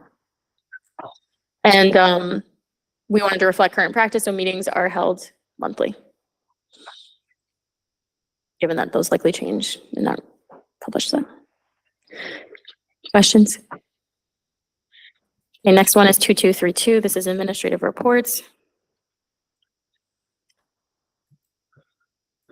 And again, I'll just reemphasize, we're gonna strike this whole policy because it was not it, because it's just about the structure of the reports, not the actual requirement of the reports, which is in another policy requiring what we should have in reports. It just felt like not a policy. It felt like this is like a regulation that you would do, and we can put this in a regulation to say like how they could be set up or not. And we know that each administrative report would be different, whether it be a finance one, whether it be a school building one, whether it be overall attendance records. We know these aren't always going to follow the same one, so it felt quite restricting and not reflective of what our current practice would be. There will be obviously other reports where we would say, or other policies where we say superintendent or admin is required to have these reports and those kinds of things. But those are in separate policies. So this just felt like kind of a fake policy. Yeah, I agree with you. I think it's more of a, it's not even a regulation. It seems like a suggestion. And it even says that the superintendent may, consider which also these. means they may not. So this policy honestly doesn't have a regulation to it. It's not an actual policy, nor is it enforceable. So I am in support of striking it. Yeah, the no wait really kind of hit with us. So thank you. And last one was, oh, sorry. Yes. Delay in function. Yeah, I think may or may not. It's just trying to tell people how to write an appropriate report or memo, and I hope that they're all able to do that at this point. But yeah, it seemed very restrictive and not necessary. Again, it was a part of a cave dump from like whenever. So last one is retention and disposition of records and information. This is a 2,500. I recall right, most of this, a lot of this, we had updated this in 2024. So this is just a review, but we said we're going to review every one of them. So a lot of this is up to date because we did review this in 24. And a lot of it is state statute. So a lot of it is just mandated and strictly verbiage from the state statutes. So we really didn't have any changes to it. Shout out to my 2024 policy committee as well. And that was all that we had. Like I said, we'll be meeting again on July 29th. My goal is to have, I think we've gotten the 1,000s, 2,000s, 3,000s, not the, and 4,000s, not the 5 or 6. The 7,000s, there are no 8,000s, and we will complete the 9,000s series. Excellent job. Thank you to my And you will committee. be finished by the end of next school year. That is the goal. But again, thank you to all of those. And again, if you have any questions, feel free to email me, Mr. Dias, anyone on this policy committee. Thank you so much, policy committee. All right. And now we are at budget reconciliation 26-27. Dr. Brummett, do you want to start? Yes, let me just get this up. So as the board is aware, back in February, they transmitted a budget to the town. And then there was the process of the town making their determinations about what would be appropriated to the board. So the board adopted a budget, and I'm reading from this column I here. The board adopted a budget of $96,771,211. The town council then removed or reduced the budget by $1.8 million, which gave us an appropriation from the town or an approval from the town of $94,971,211, which is the equivalent of a 3.67% increase. So that's where we landed at the end of the town council budget process. But as the board is aware, during that time, the legislation was very active, and there were additional resources provided to districts, or actually to towns, and then towns made determinations about how to allocate them. So at a recent town council meeting, the town council approved the additional ECS money that was appropriated, and it was meant to be used for educational spending, in the amount of $928,230. So that was approved by the town to now be tacked back into, or added back into, the board's budget. It's important to note that that new budget is $95,899,411. However, for purposes of starting off next year, we are actually looking at this as our starting point, because the money that was additionally appropriated by the state and ultimately from the town back to the board does not impact the maintenance of effort. And to quickly define maintenance of effort, year over year, a town cannot appropriate less money to the board than in the previous year. That's a state law, unless there are substantial population changes in the district or any other significant incidences in the district. However, the legislative body determined that this should not be counted toward the MOU, meaning the additional $928,000. So while it will help the board balance this year's budget, when we are looking at our baseline for next year, it does revert back to the 94 million. So essentially, at the end of the day, the board received a 3.67% increase from the town this year. So again, with the ins and the outs of a budget process, the cuts required or the balancing still needed after those, the influx of the ECS money still left us with an 871,770 shortfall. But we were able to, we got some actually very positive news from a variety of sources. First positive news is we received a grant from the state that allows us additional resources to pay for the effective school solutions programs that exist at Kellogg, Wallace, and the high school. And the way this is going to be allocated is ESS will simply take $300,000 off our bill for next year. So that is $300,000 less that the board would need to allocate to pay for ESS, or effective school solutions. So that's one area that we were able to reconcile. Decrease of para insurance needs.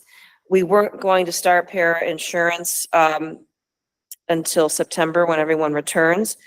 So we initially budgeted it to start in July. If we take away 2 months of the para insurance, it reduces the board's obligation by $266,667. So that is another reconciliation piece. We did receive a grant from the state to provide financial support for our school-based health center in the amount of $159,000. Several board members were able to attend the check presentation ceremony at the event center a few weeks ago. And that is a direct result of our state legislators advocating for us to make sure that health center were to continue, because it would have been fully board funded this year because the original grant has been sunsetted. We did write a grant for the Nor'easter Academy. We weren't awarded that grant, but again, our state legislators were able to advocate for us, and that provided another $100,000 in resources to continue to fund the Nor'easter Academy even without the grant that we had previously received. So that was another $100,000 offset. And then the final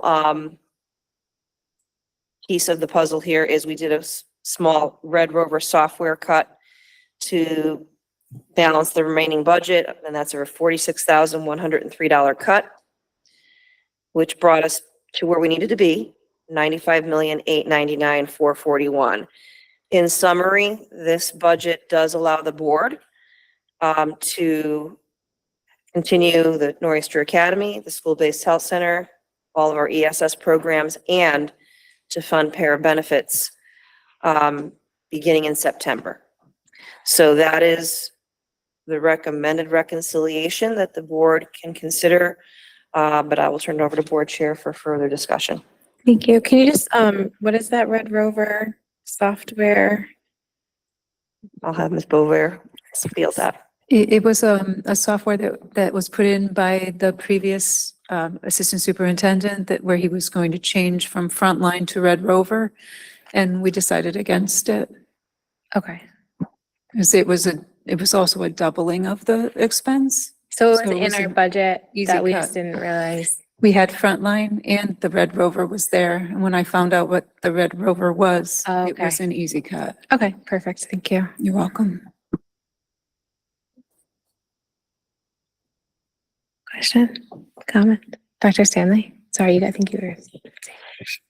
What does Frontline do for us? Oh, sorry. Is that what you were asking? Yeah, and other things. A lot. Yeah. All right, so Frontline is our absence management system, how we do all of our absences for all staff, how subs take absences. It's a professional learning system as well, where staff sign up for professional learning, where we post professional learning. It has all of our employee data. It's really how the Human Capital Development Office manages a lot of, what we need. Got you. So it was a redundancy to switch over to Red Rover.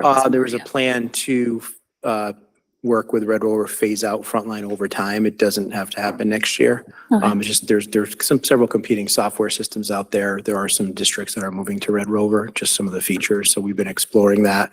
I know the team prior to me coming in was looking at maybe making that move, but we can delay that given the budget. Okay. Yep.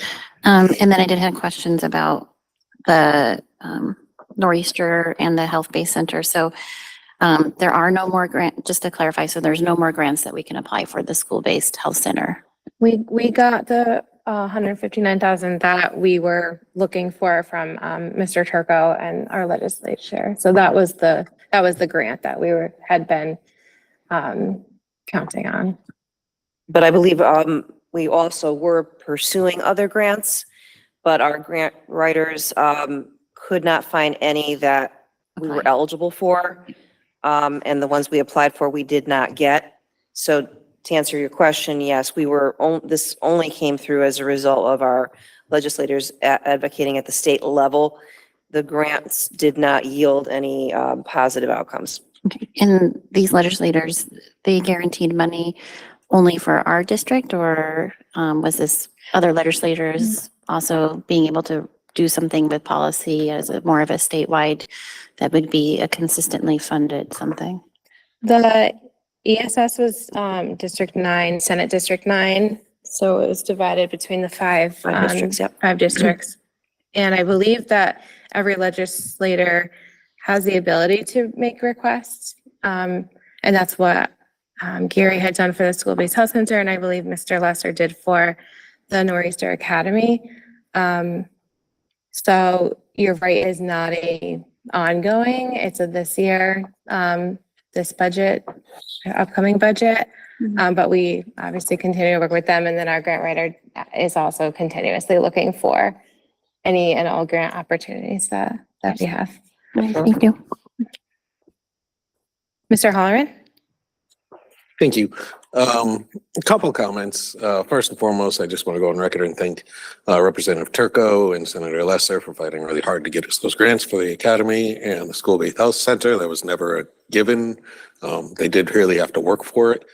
So thank you.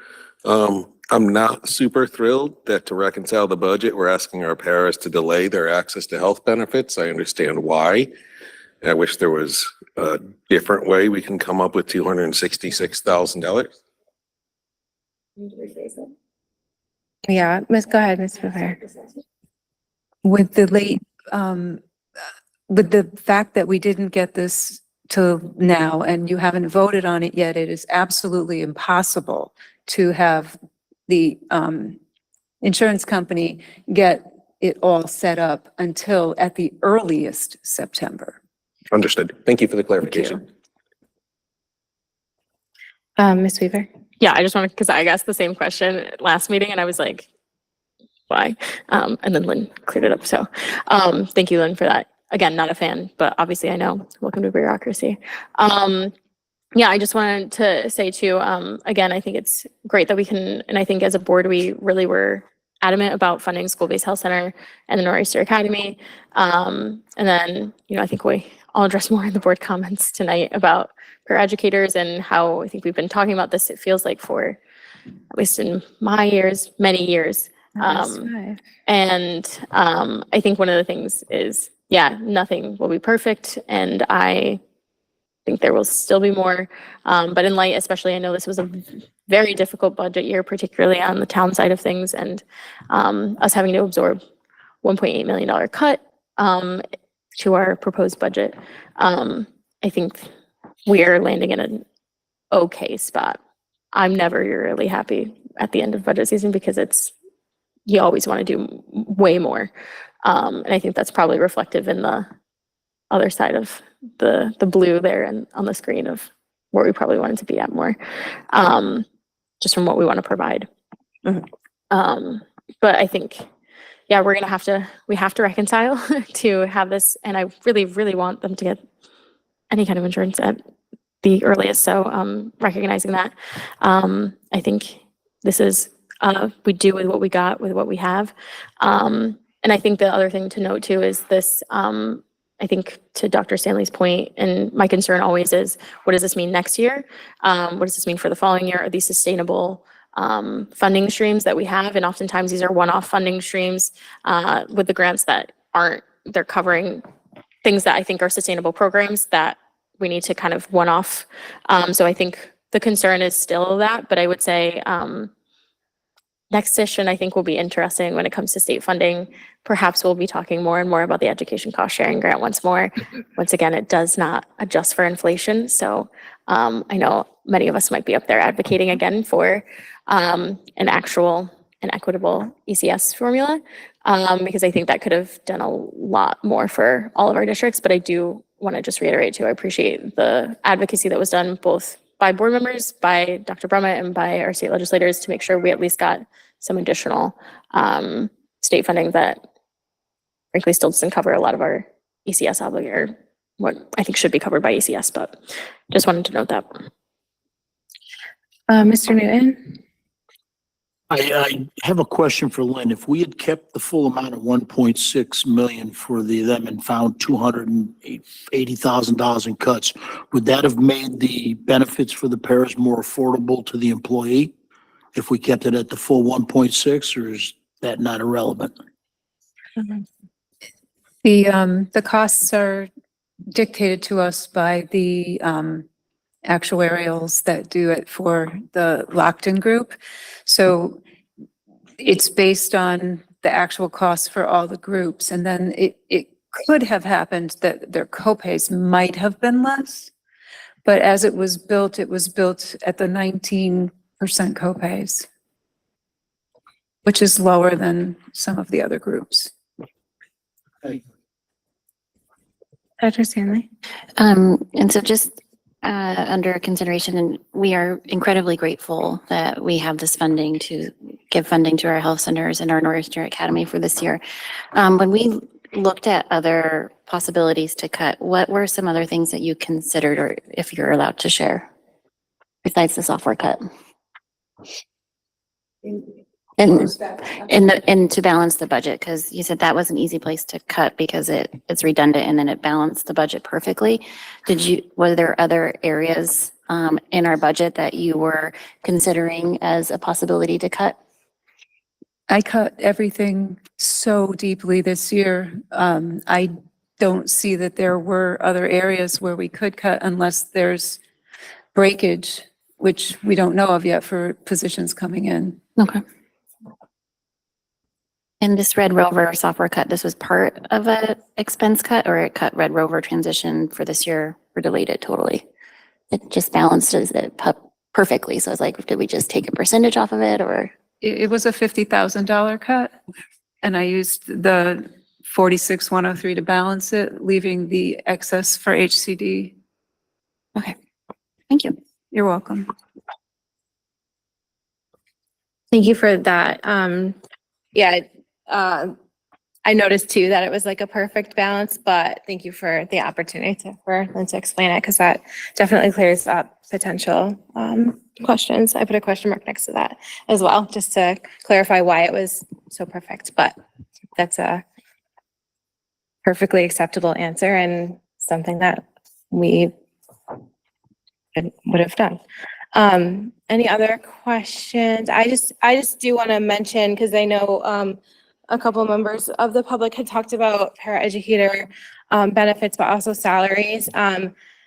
Lynn, is there, I believe the state has a program for towns or districts that do provide benefits to paraeducators as like a subsidy. Can you explain, does that apply to Newington, or will that apply to Newington? Yes, for the first time ever, we will be able to get the subsidy funding from the state of Connecticut, which will be based on the paras group costs. They will send out a big thing every year. They send it out why is my brain not working? I'm sorry. A questionnaire asking us for all the cost basis and all the co-pays and the plans, and then they take that, they crunch the numbers and send the money back to the cities and towns. So all the surrounding cities and towns have been able to assist their pairs because they had the benefits, but since we didn't, we couldn't. Now we will. So we'll get that money, but then it'll go directly towards their share of What will they would happen have is to pay. the money comes to us and we give it back to them as either funds in their paycheck, which are pre-tax, or they can be used to pay their copays on a biweekly basis. Okay. So they don't have to front the entire, So if they were they're paying, not having to pay the entire portion because the state will reimburse. correct. Okay. And the program has been made permanent as far as I can tell from the legislature that went through this year. Okay, thank you. You're welcome. And then, again, with the salaries, because Lynn, I had asked you this, previously of our, para salaries compared to, other districts. And I mean, I couldn't find out, but we are comparable, but maybe not starting, but it increases year over year. And then I believe there was also an increase, again, small, but an increase that was accounted for in this budget as well. So I think what I'm trying to say is, and I just want to like assure, I think she left, but Ms. Rooney, that, you know, we are fully aware and definitely her statement at the council meeting was powerful and tonight, but just in general, we are well aware of salaries and benefits and all of that. And I think that we're like, you know, excited to be able to, assuming we all vote on this reconciliation, but we are excited to be able to provide benefits. It's not, okay, there you go, you got your benefits and that's it. It's more of a, like, we understand and we hear everything that, and we definitely appreciate and support. So I think I just want to say, like, I feel like this is a first step. It's not necessarily like the end all be all, like, okay, you should be happy now. I just want to make sure that that is something that is on all of our minds, because we obviously do value and appreciate the support of paras in the rooms. And we do have openings. I think we've shared several times over, you know, at one point, 25 openings for paras that we're unable to fill because of a number of reasons. One being we're losing people because they're not getting benefits, or we're losing people out of their districts that might offer that, or it might be a you know, better fit for their family. So there's so many reasons why, but it's not for lack of trying. But obviously here the, you know, need for support. So I think that this is just a step in the direction to overall ensure that we're supporting our students and supporting our staff and getting everybody what they need, and most of these students are being supported in the classroom. So I think I just wanted to mention that. Ms. Beatrice. Just a quick question, just to clarify. So the subsidy from the state, will that be in place on September 1st or whenever the benefits kick in? Like, will it be available with that first paycheck? Most likely not. I haven't seen the thing go out yet from the state. So they usually do it over the summer, and then it usually comes around October. When I last worked at a place that had it, it was around October, the first check came. So it comes to the town. Until I know exactly how much per person, I couldn't front it to them.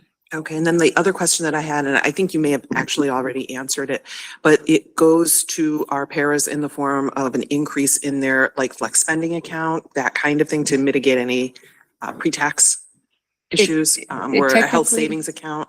It comes to us and we pass it back on to them either as a reduction of the cost of their insurance on a biweekly basis. So the premium itself? Correct. Okay. Or we can give it to them for their HSA. Okay, and is that something that an individual can select, or it's gonna like crunch the numbers and whatever makes the most sense is what will happen? Usually the district decides whatever makes the most sense on The collective, okay. because it's a lot of accounting Right. for the payrolls Okay. department And to each do. situation is different as well then. Correct. Okay, thank you for clarifying that. You're welcome.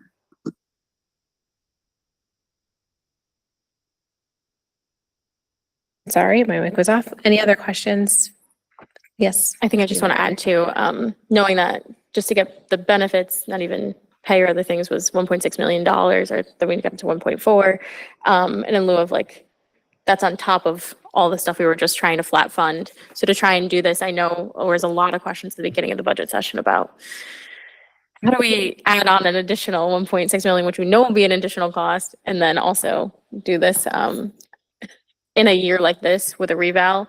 Felt like a lot of like the worst storm to do this, but I just want to applaud like that is, and then, you know, we then had to send the budget off and then have a council cut, which I understand too from their side of things. And that's 1.8 million. So 1.4 of that was, you know, and that's just a hard pill to swallow, so that we can do this and that we can get it. And mostly because of, again, the state doing more of their share. I will not say their fair share. I think that is a good place. It is nowhere near where I want to be ever, but that is how I feel every budget season. So I think as we kind of do this, this has been a long coming conversation. There's been legislation about this. There's been more talk of this. And I think in lieu of us being in our DIRG, the only district who didn't have benefits, we were the only district in the state not to have benefits, the only district in our DIRG, I think, too, to not have unionized staff. I think this is kind of a good start. And I will just note there's no motion on this, and it didn't say action item, so I just didn't know what we should. We have to make these adjustments. How we want to do them. The board needs to make the adjustments, How- yes. How to motion this, there's no. Well, it's presented on the screen, so I would think that we can, if we all, I think we would make a motion to accept the changes as, or the reconciliated accounts as presented for a final budget of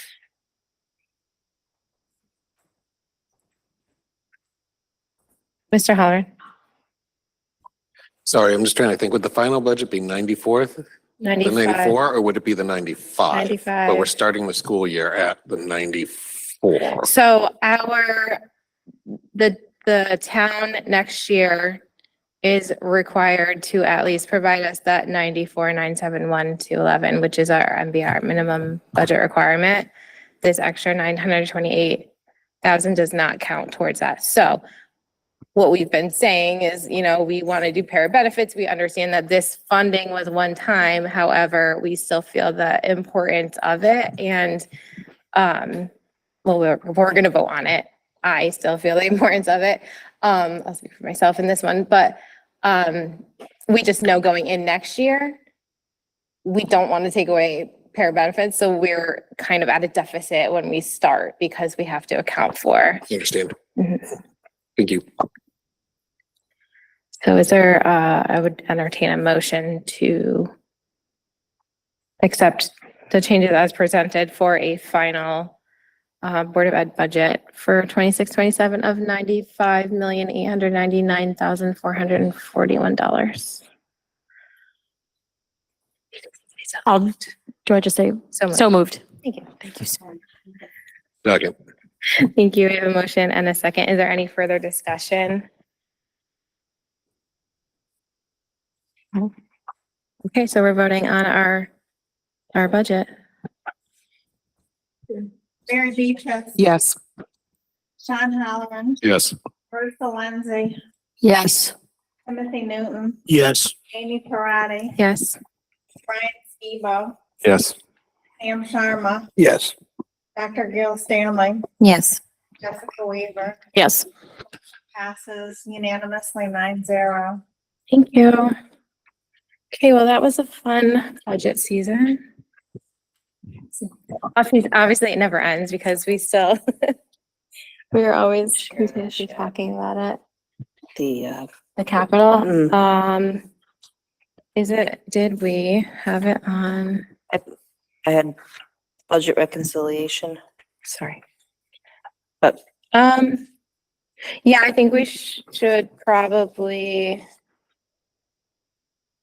we probably should have talked about it. I don't know.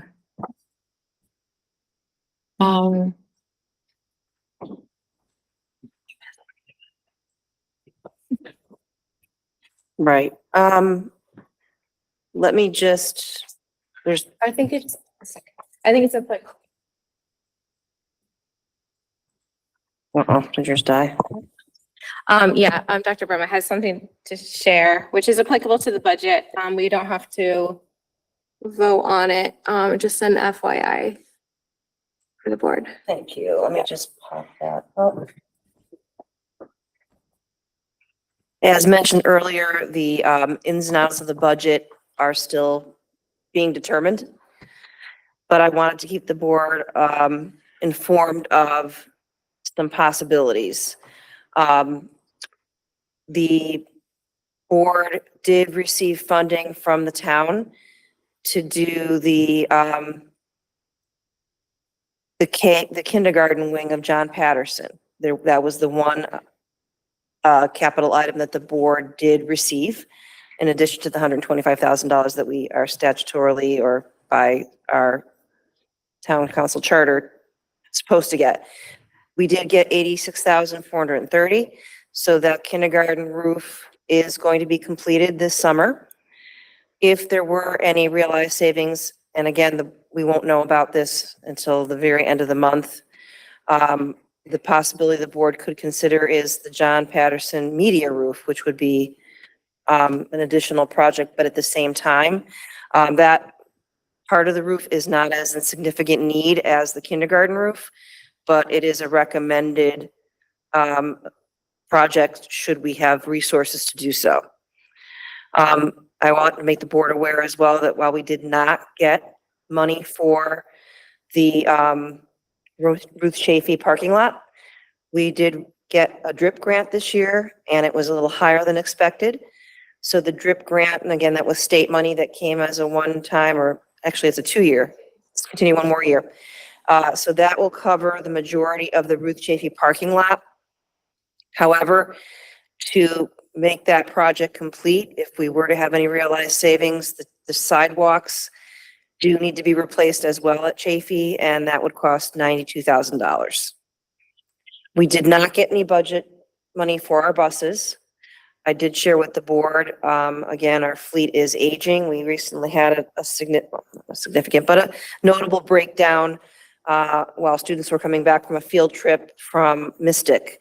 So while we did not get any town resources for a bus, if the board saw fit, and if we had any savings left at the end of the year, Dean has requested a type 2 minibus, 29 passenger with car seats, due to our ever expanding pre-K programs.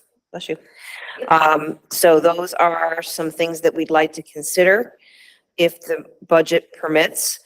And at the last possibility is any money left over above and beyond that could be transferred into the non-lapsing fund, which sometimes referred to as the 2% fund.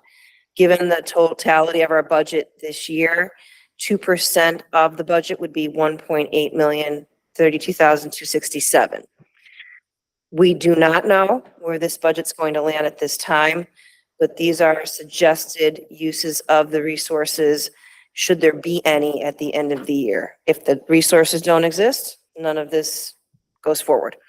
But we did not get any meaningful capital money this year, so some of these projects are pretty important to safety at Chafee.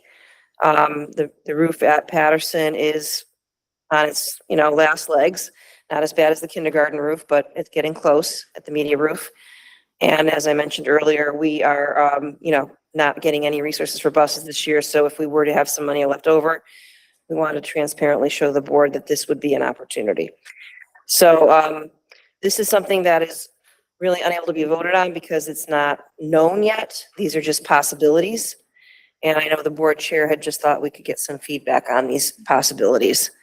So I'll turn it back over to the board chair. Mr. Halloran?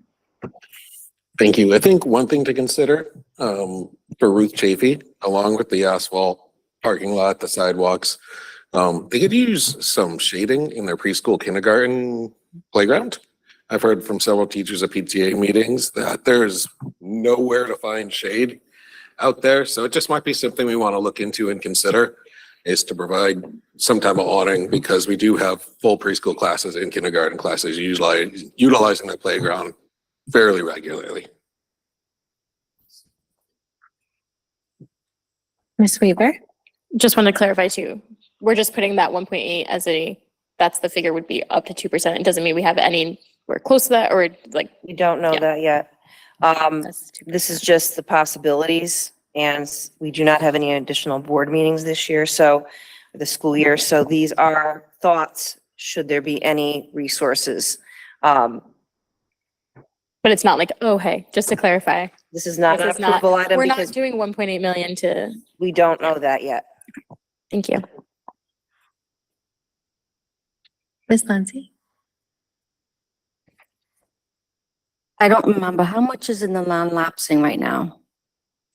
I'd have to ask Ms. Bovier, but I believe it's about 3.2 million. Yes, and of that money, we have allocated 2 million to next year's budget. So could we use any of that for the necessaries like the roof and the sidewalk? We could, if there were no other resources, yes, that would be something the board could consider. Thank you. Any other feedback?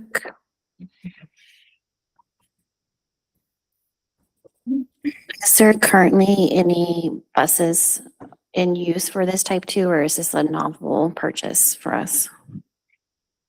Is there any buses currently in use We for haven't this? yet. Yeah, We is this already to have. replace a current bus, or is this to add a totally different type of bus to our fleet? We typically have some of these same type buses. We're just, Mr. Barnes is requesting an additional one. We are running tremendous number of pre-K routes. And I believe the board saw some requests from, we've had to relocate Chafee and Reynolds students to Patterson due to overflow for both those preschool programs. We still don't know if we can pull off that route, but again, there's, with our expansion to preschool, there are more bus routes going around, and it is helpful to have buses with car seats, given the young individuals that are being put in the buses. Are you questioning if we're adding a bus to our fleet and not retiring one? Oh, I'm sorry, I didn't understand it that No, way. I think you answered it. So it is adding a bus because of the need to support our pre-K demand and services, but it's not going to necessarily replace one of those aging buses that we're still in dire need to. Actually, it will do both. Okay. This would have been in the bus replacement cycle request to be funded had we gotten any bus resources this year. So it not only will replace an aging bus, but it'll give us an opportunity for additional capacity. So I don't know. It doesn't have to solely be used for preschool. It can be used, right, for other, yeah. Yeah, it depends on the routes. I mean, Dean is developing them now. Each year they look different, but yes, he felt that that was a bus type that would be very helpful of all the buses that he asked for next year in our bus replacement cycle that we currently don't have resources to purchase. This was the one that came to the top of that request. May I? Yes, absolutely. This is the kind of bus that has seats that convert from a regular seat to a car seat so that you can easily pack them away and use it for any other transportation needs. We currently only have two. Microphone. I believe we only have two of those, right? You had to.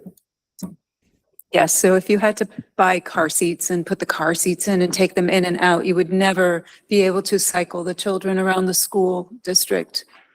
So they're very important.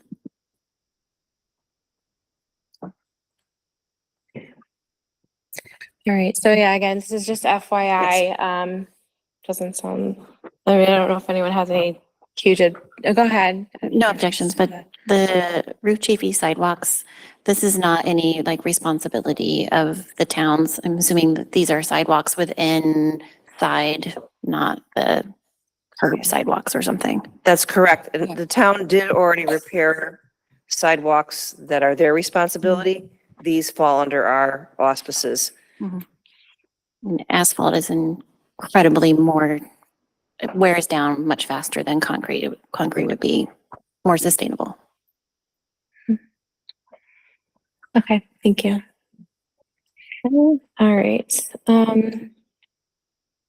Okay, so we do have an executive session on our agenda, and for that reason, we will go to now public participation on any matter related to board responsibilities. Same as before. If you're in the room, you can go to the head of the table, and if you're online, you can raise your hand to be recognized.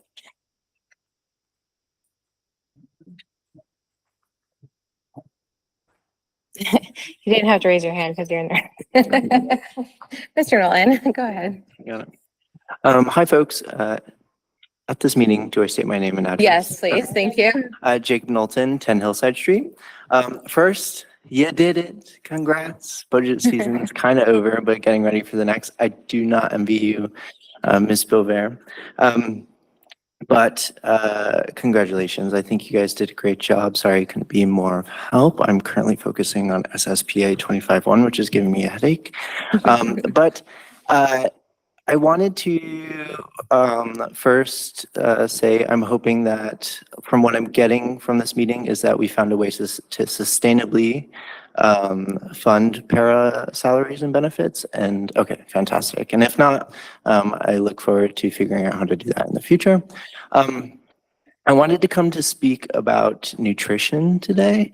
I'm grateful that we have a doctor on the board. But at the last meeting I was at, I noticed that we said we did a great job, and I agree we're doing a pretty good job. I know we meet state standards, but why not strive for perfection?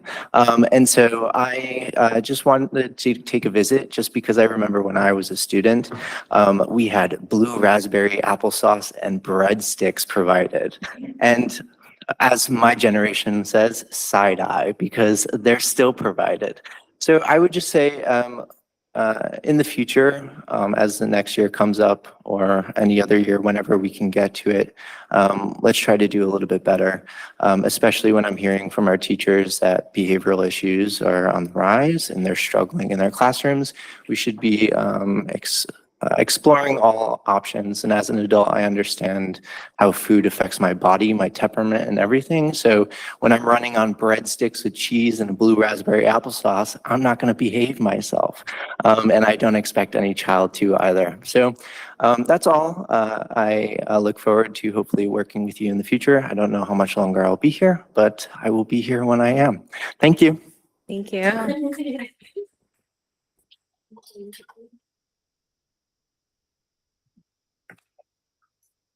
Any other participation? Nobody online. Just Mr. Nolan.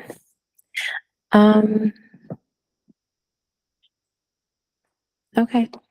Sorry, that I'm actually Jake Knowlton. I didn't realize that it was under.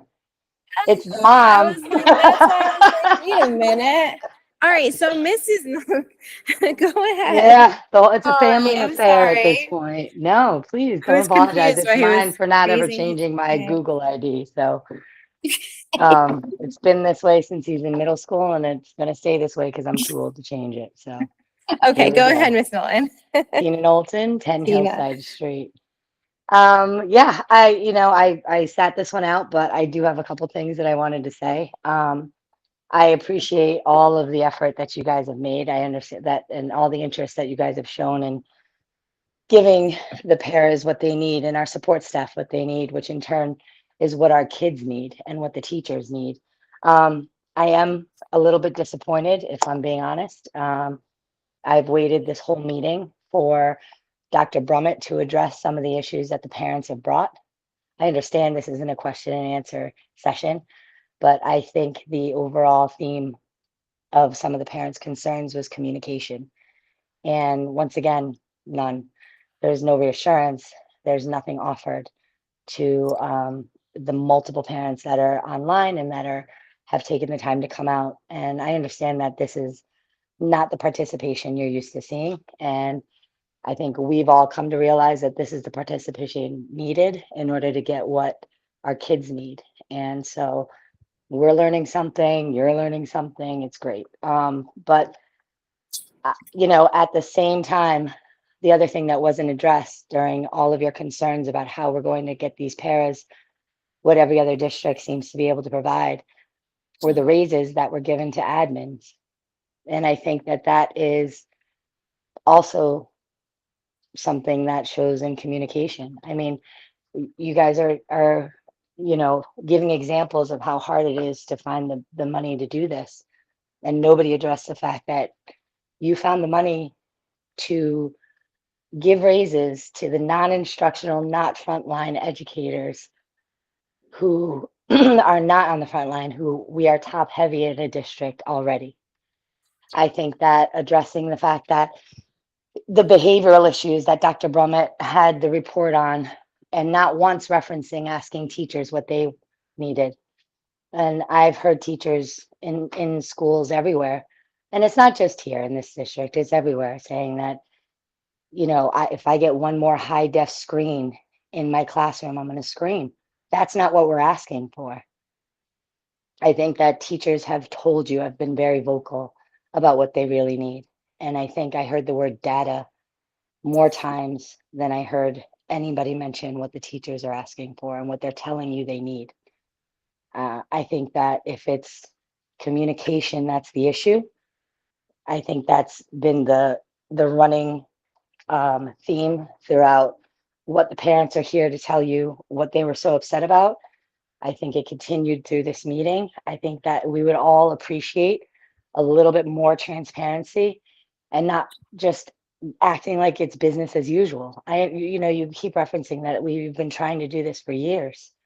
And it's amazing to me that you've referenced all these other things that seem to take precedence, the roof at Patterson, the bus, the transportation that we need. And yet still nobody mentioned the fact that with all of these needs that seem pressing and that seem to be of more of a priority in everybody else's eyes, the board has found the money to give our admins these raises for the next 4 years. And the fact that nobody is addressing that is very disappointing. So I hope that some communication comes out from Dr. Brummett, from the Board of Ed, that will further soothe some of these parents' agitated and rightfully so frustrations. You know, I know how many parents emailed the superintendent's office, and I know the handful that got responses. And that's a disappointment as well. So I think we can all have an opportunity to do things better and not just the way they've been done year after year. Thank you. Thank you. Are there any other participation?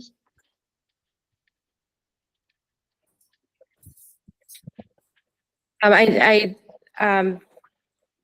we don't usually respond, but I do just want to point out that during this meeting, there was no appropriate time for Dr. Brummett to address parental concerns. And in the course of her job and her responsibilities, sometimes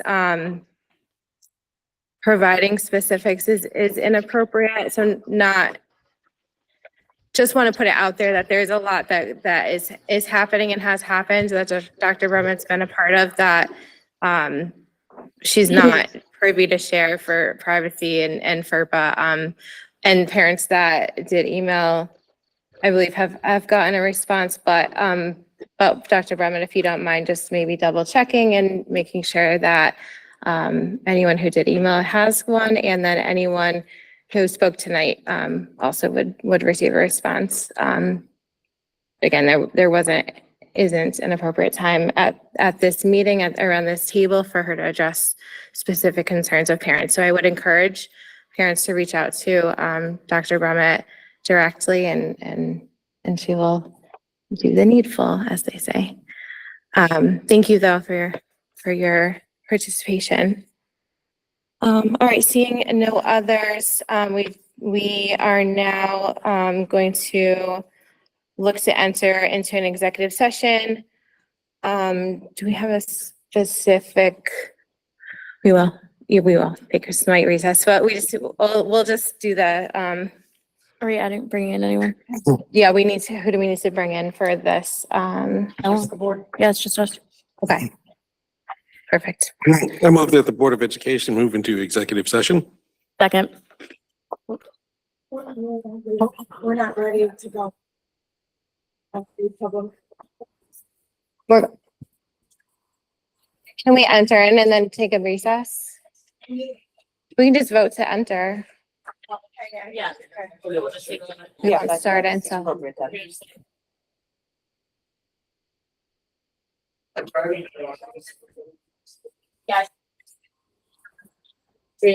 Yeah, no, just all in favor. Aye. Any opposed? All right, vote passes unanimously to enter into the executive session. They want to go into executive session, but it's people are still there, so you have to block and come back. We're gonna take a recess.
Oh, I know. I'm sorry. I know. We're trying to let, I know. This is none of this is.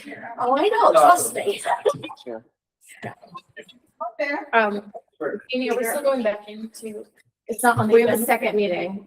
Okay. Thank you. These are all the papers and then.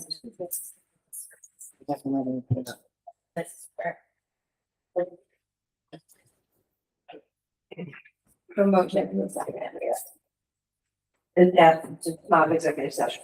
Yeah. Okay. Sean. Motion to come out. Gail second. At 11:02.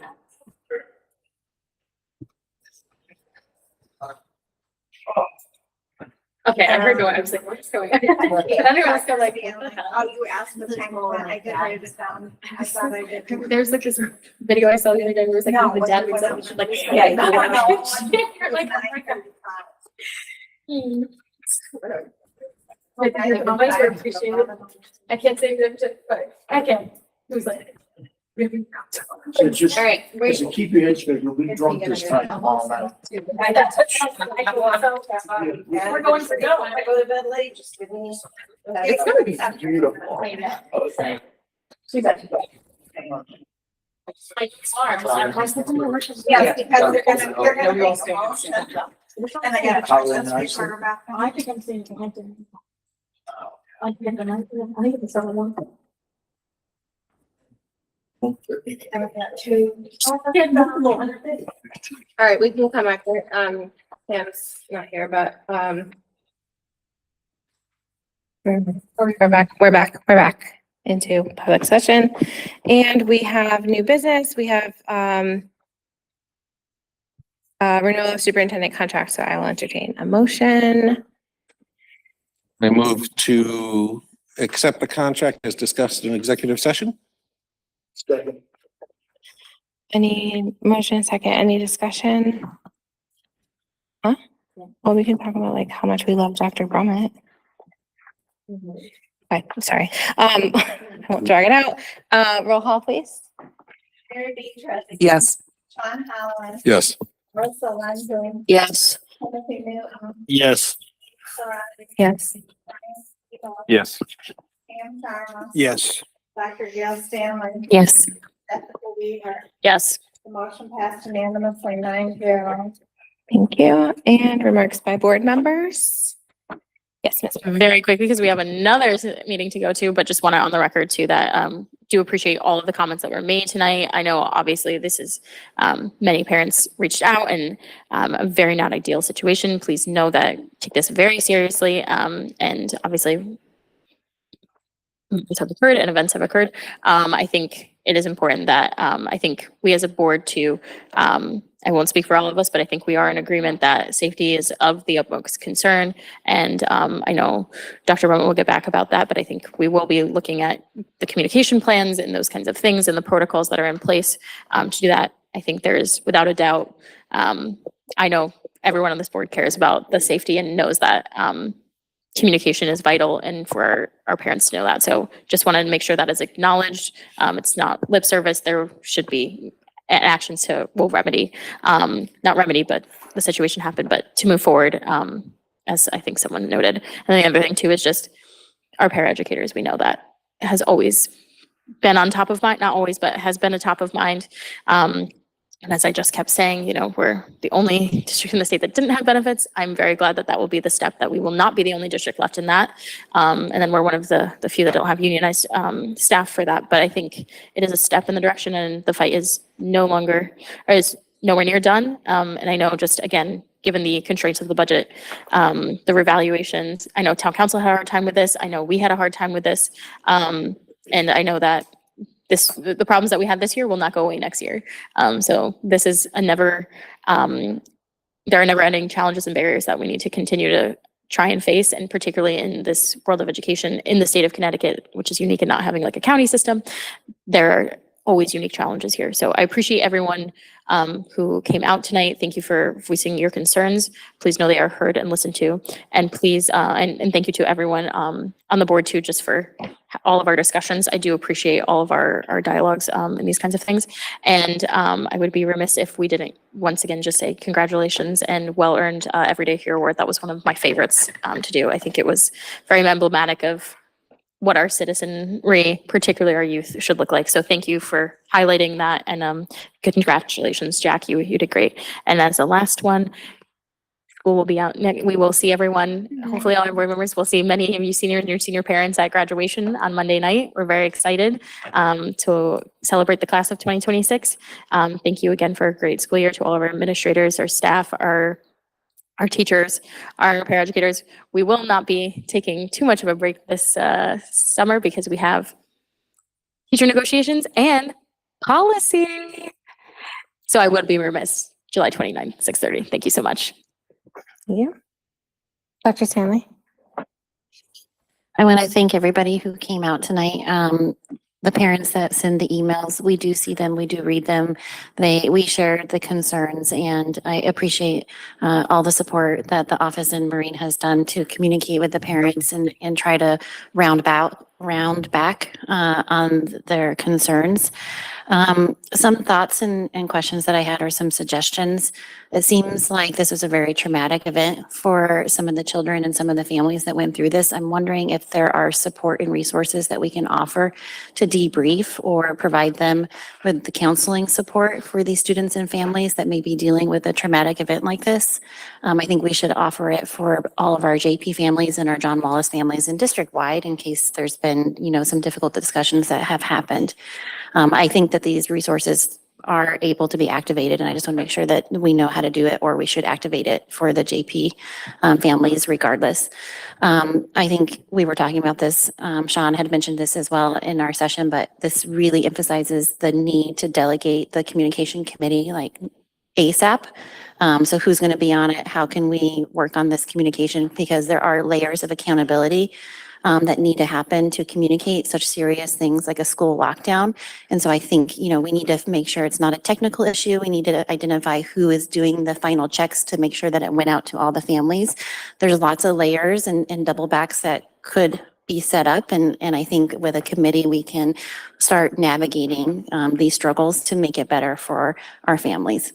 I also want to emphasize that we need to communicate to our paraprofessionals that we are funding their insurance as a high deductible plan, and to address the concerns from the woman that was here earlier about being able to afford these high deductible plans. I looked up the resource that Lynn had mentioned about supporting the she's not here anymore, but she is home in bed, which is good. But I had no idea that this support existed, and it offers, I went through some of the examples of how districts implement it and what it supports, and it is really can decrease their deductibles by half, and it decreases their copays, or it's like an either deductibles go down or the copays, but it is a really big benefit. But the parents have to enroll in a timely fashion because we have to report this by September or October. And that's how we get know how much money we get distributed. And so if they miss that window, then they're not going to get this support until the following year. So we need to make this a timely communication that if they enroll, this is a support system that exists. But if you don't enroll now and you decide to enroll later, you will miss out on this support for the year. I'm glad, and it's unfortunate of what happened with our with our John Patterson principal, and I hope that we can work as a board and as a community to restore the faith of the parents in our school, and ensure the students that, we will choose a principal that, is highly qualified, but also is attuned to the students' needs, to ensure that the students are cared for, that the staff are treated with respect that they deserve, and that they get all the support that they need. So I think that we can, make a commitment to them that that's how we will navigate this. Do we have an interim principal? Do we know when it'll be announced? we are approaching a few retired principals to see if they would be interested, so we will keep the board abreast of that. We're also going to move to post the position very, very promptly. So yes, I will keep the board abreast of that information. Okay, wonderful. And then I think final thought was just, there was mentions about our allocation of funding. And I think it just highlights our need and how we had to balance this very slightly with like a 50K cut here just to like finally get it. So we need to pay attention to how we're allocating these funds. Do we necessarily need these tech buys every single year? There's been lots of comments about that. You know, we spend a lot on uniforms, but maybe we have to have family in sports commit more to that cost because that's big. We were going to be limited on what we can afford for new courses and programs because we were able to fund these benefits this year, but we're not guaranteed to have that money. So we're going to have to make cuts in other spots. If parents are concerned that cuts are being made, like that's because we have to weigh the needs and wants. And if we need para benefits, then some of the wants of adding a new academy or having fully funding or uniforms for our teams is a want. So we're going to have to balance it. And then maybe to the point of some of the comments, have we asked the teachers to like with a survey or focus groups and in their teacher committees that they have in their staff meetings, have we asked them what they need? Because that was one person, but is this a pervasive problem? Is there a survey to go out? Like, what is the top thing that you would prioritize? What are the top 3 things that you would prioritize that would help support your needs in the classroom? Because we talked a lot about para benefits and their supports, but what do the teachers actually need? I guess. Does that make sense? I'm tired. I rambled. I appreciate that. And the contract negotiations went long because we care so much about our school and we care about you as well. So we wanted to make it a right fit for everybody. So we love you. But Anyone else? Ms. Peters? Just a very, very quick, again, thank you for the parents who've reached out for us both in person and online. We talked a lot about the para benefits. This is something that we have heard for years in our community and how important it is to make our district a place where not only our students can thrive, but also our staff can thrive as well, and providing opportunities that are meaningful in a lot of different ways only is going to benefit our kids. And so I'm very, very happy to see that we've actually accomplished this as a goal that's been on the table for a number of years. To that end, I want to thank Gary Turco, Kate Farrar, and Matt Lesser for their hard work and advocating at the state, and Dr. Brummett as well. Without their advocacy and their continued pressure on our elected officials in Hartford, we would not have been able to provide funding for our health clinic or our Nor'easter Academy. And we know for a fact that that directly impacts our students in their physical health and as well as their graduation rates. And so that is a very, very, very important program that I'm very grateful that they were able to make that a reality for us this year and going forward into next year. Now that the seeds have been planted, hopefully we will continue to see those programs continue and to grow. But it's a partnership. And so we do what we can here in our community, but we need help from our friends at the state as well. And this is a good positive step in the right direction.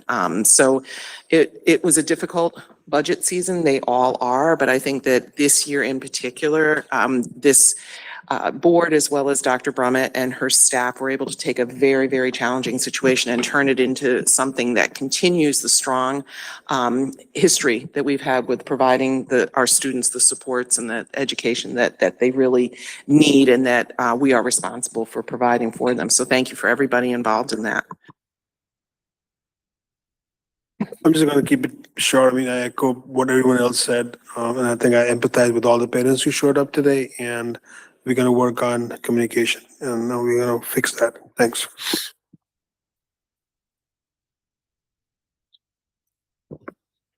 Happy graduation, seniors. Yes, and thank you, Dr. Brummett. I know you'll give a great speech, reflective of. Yeah. All right.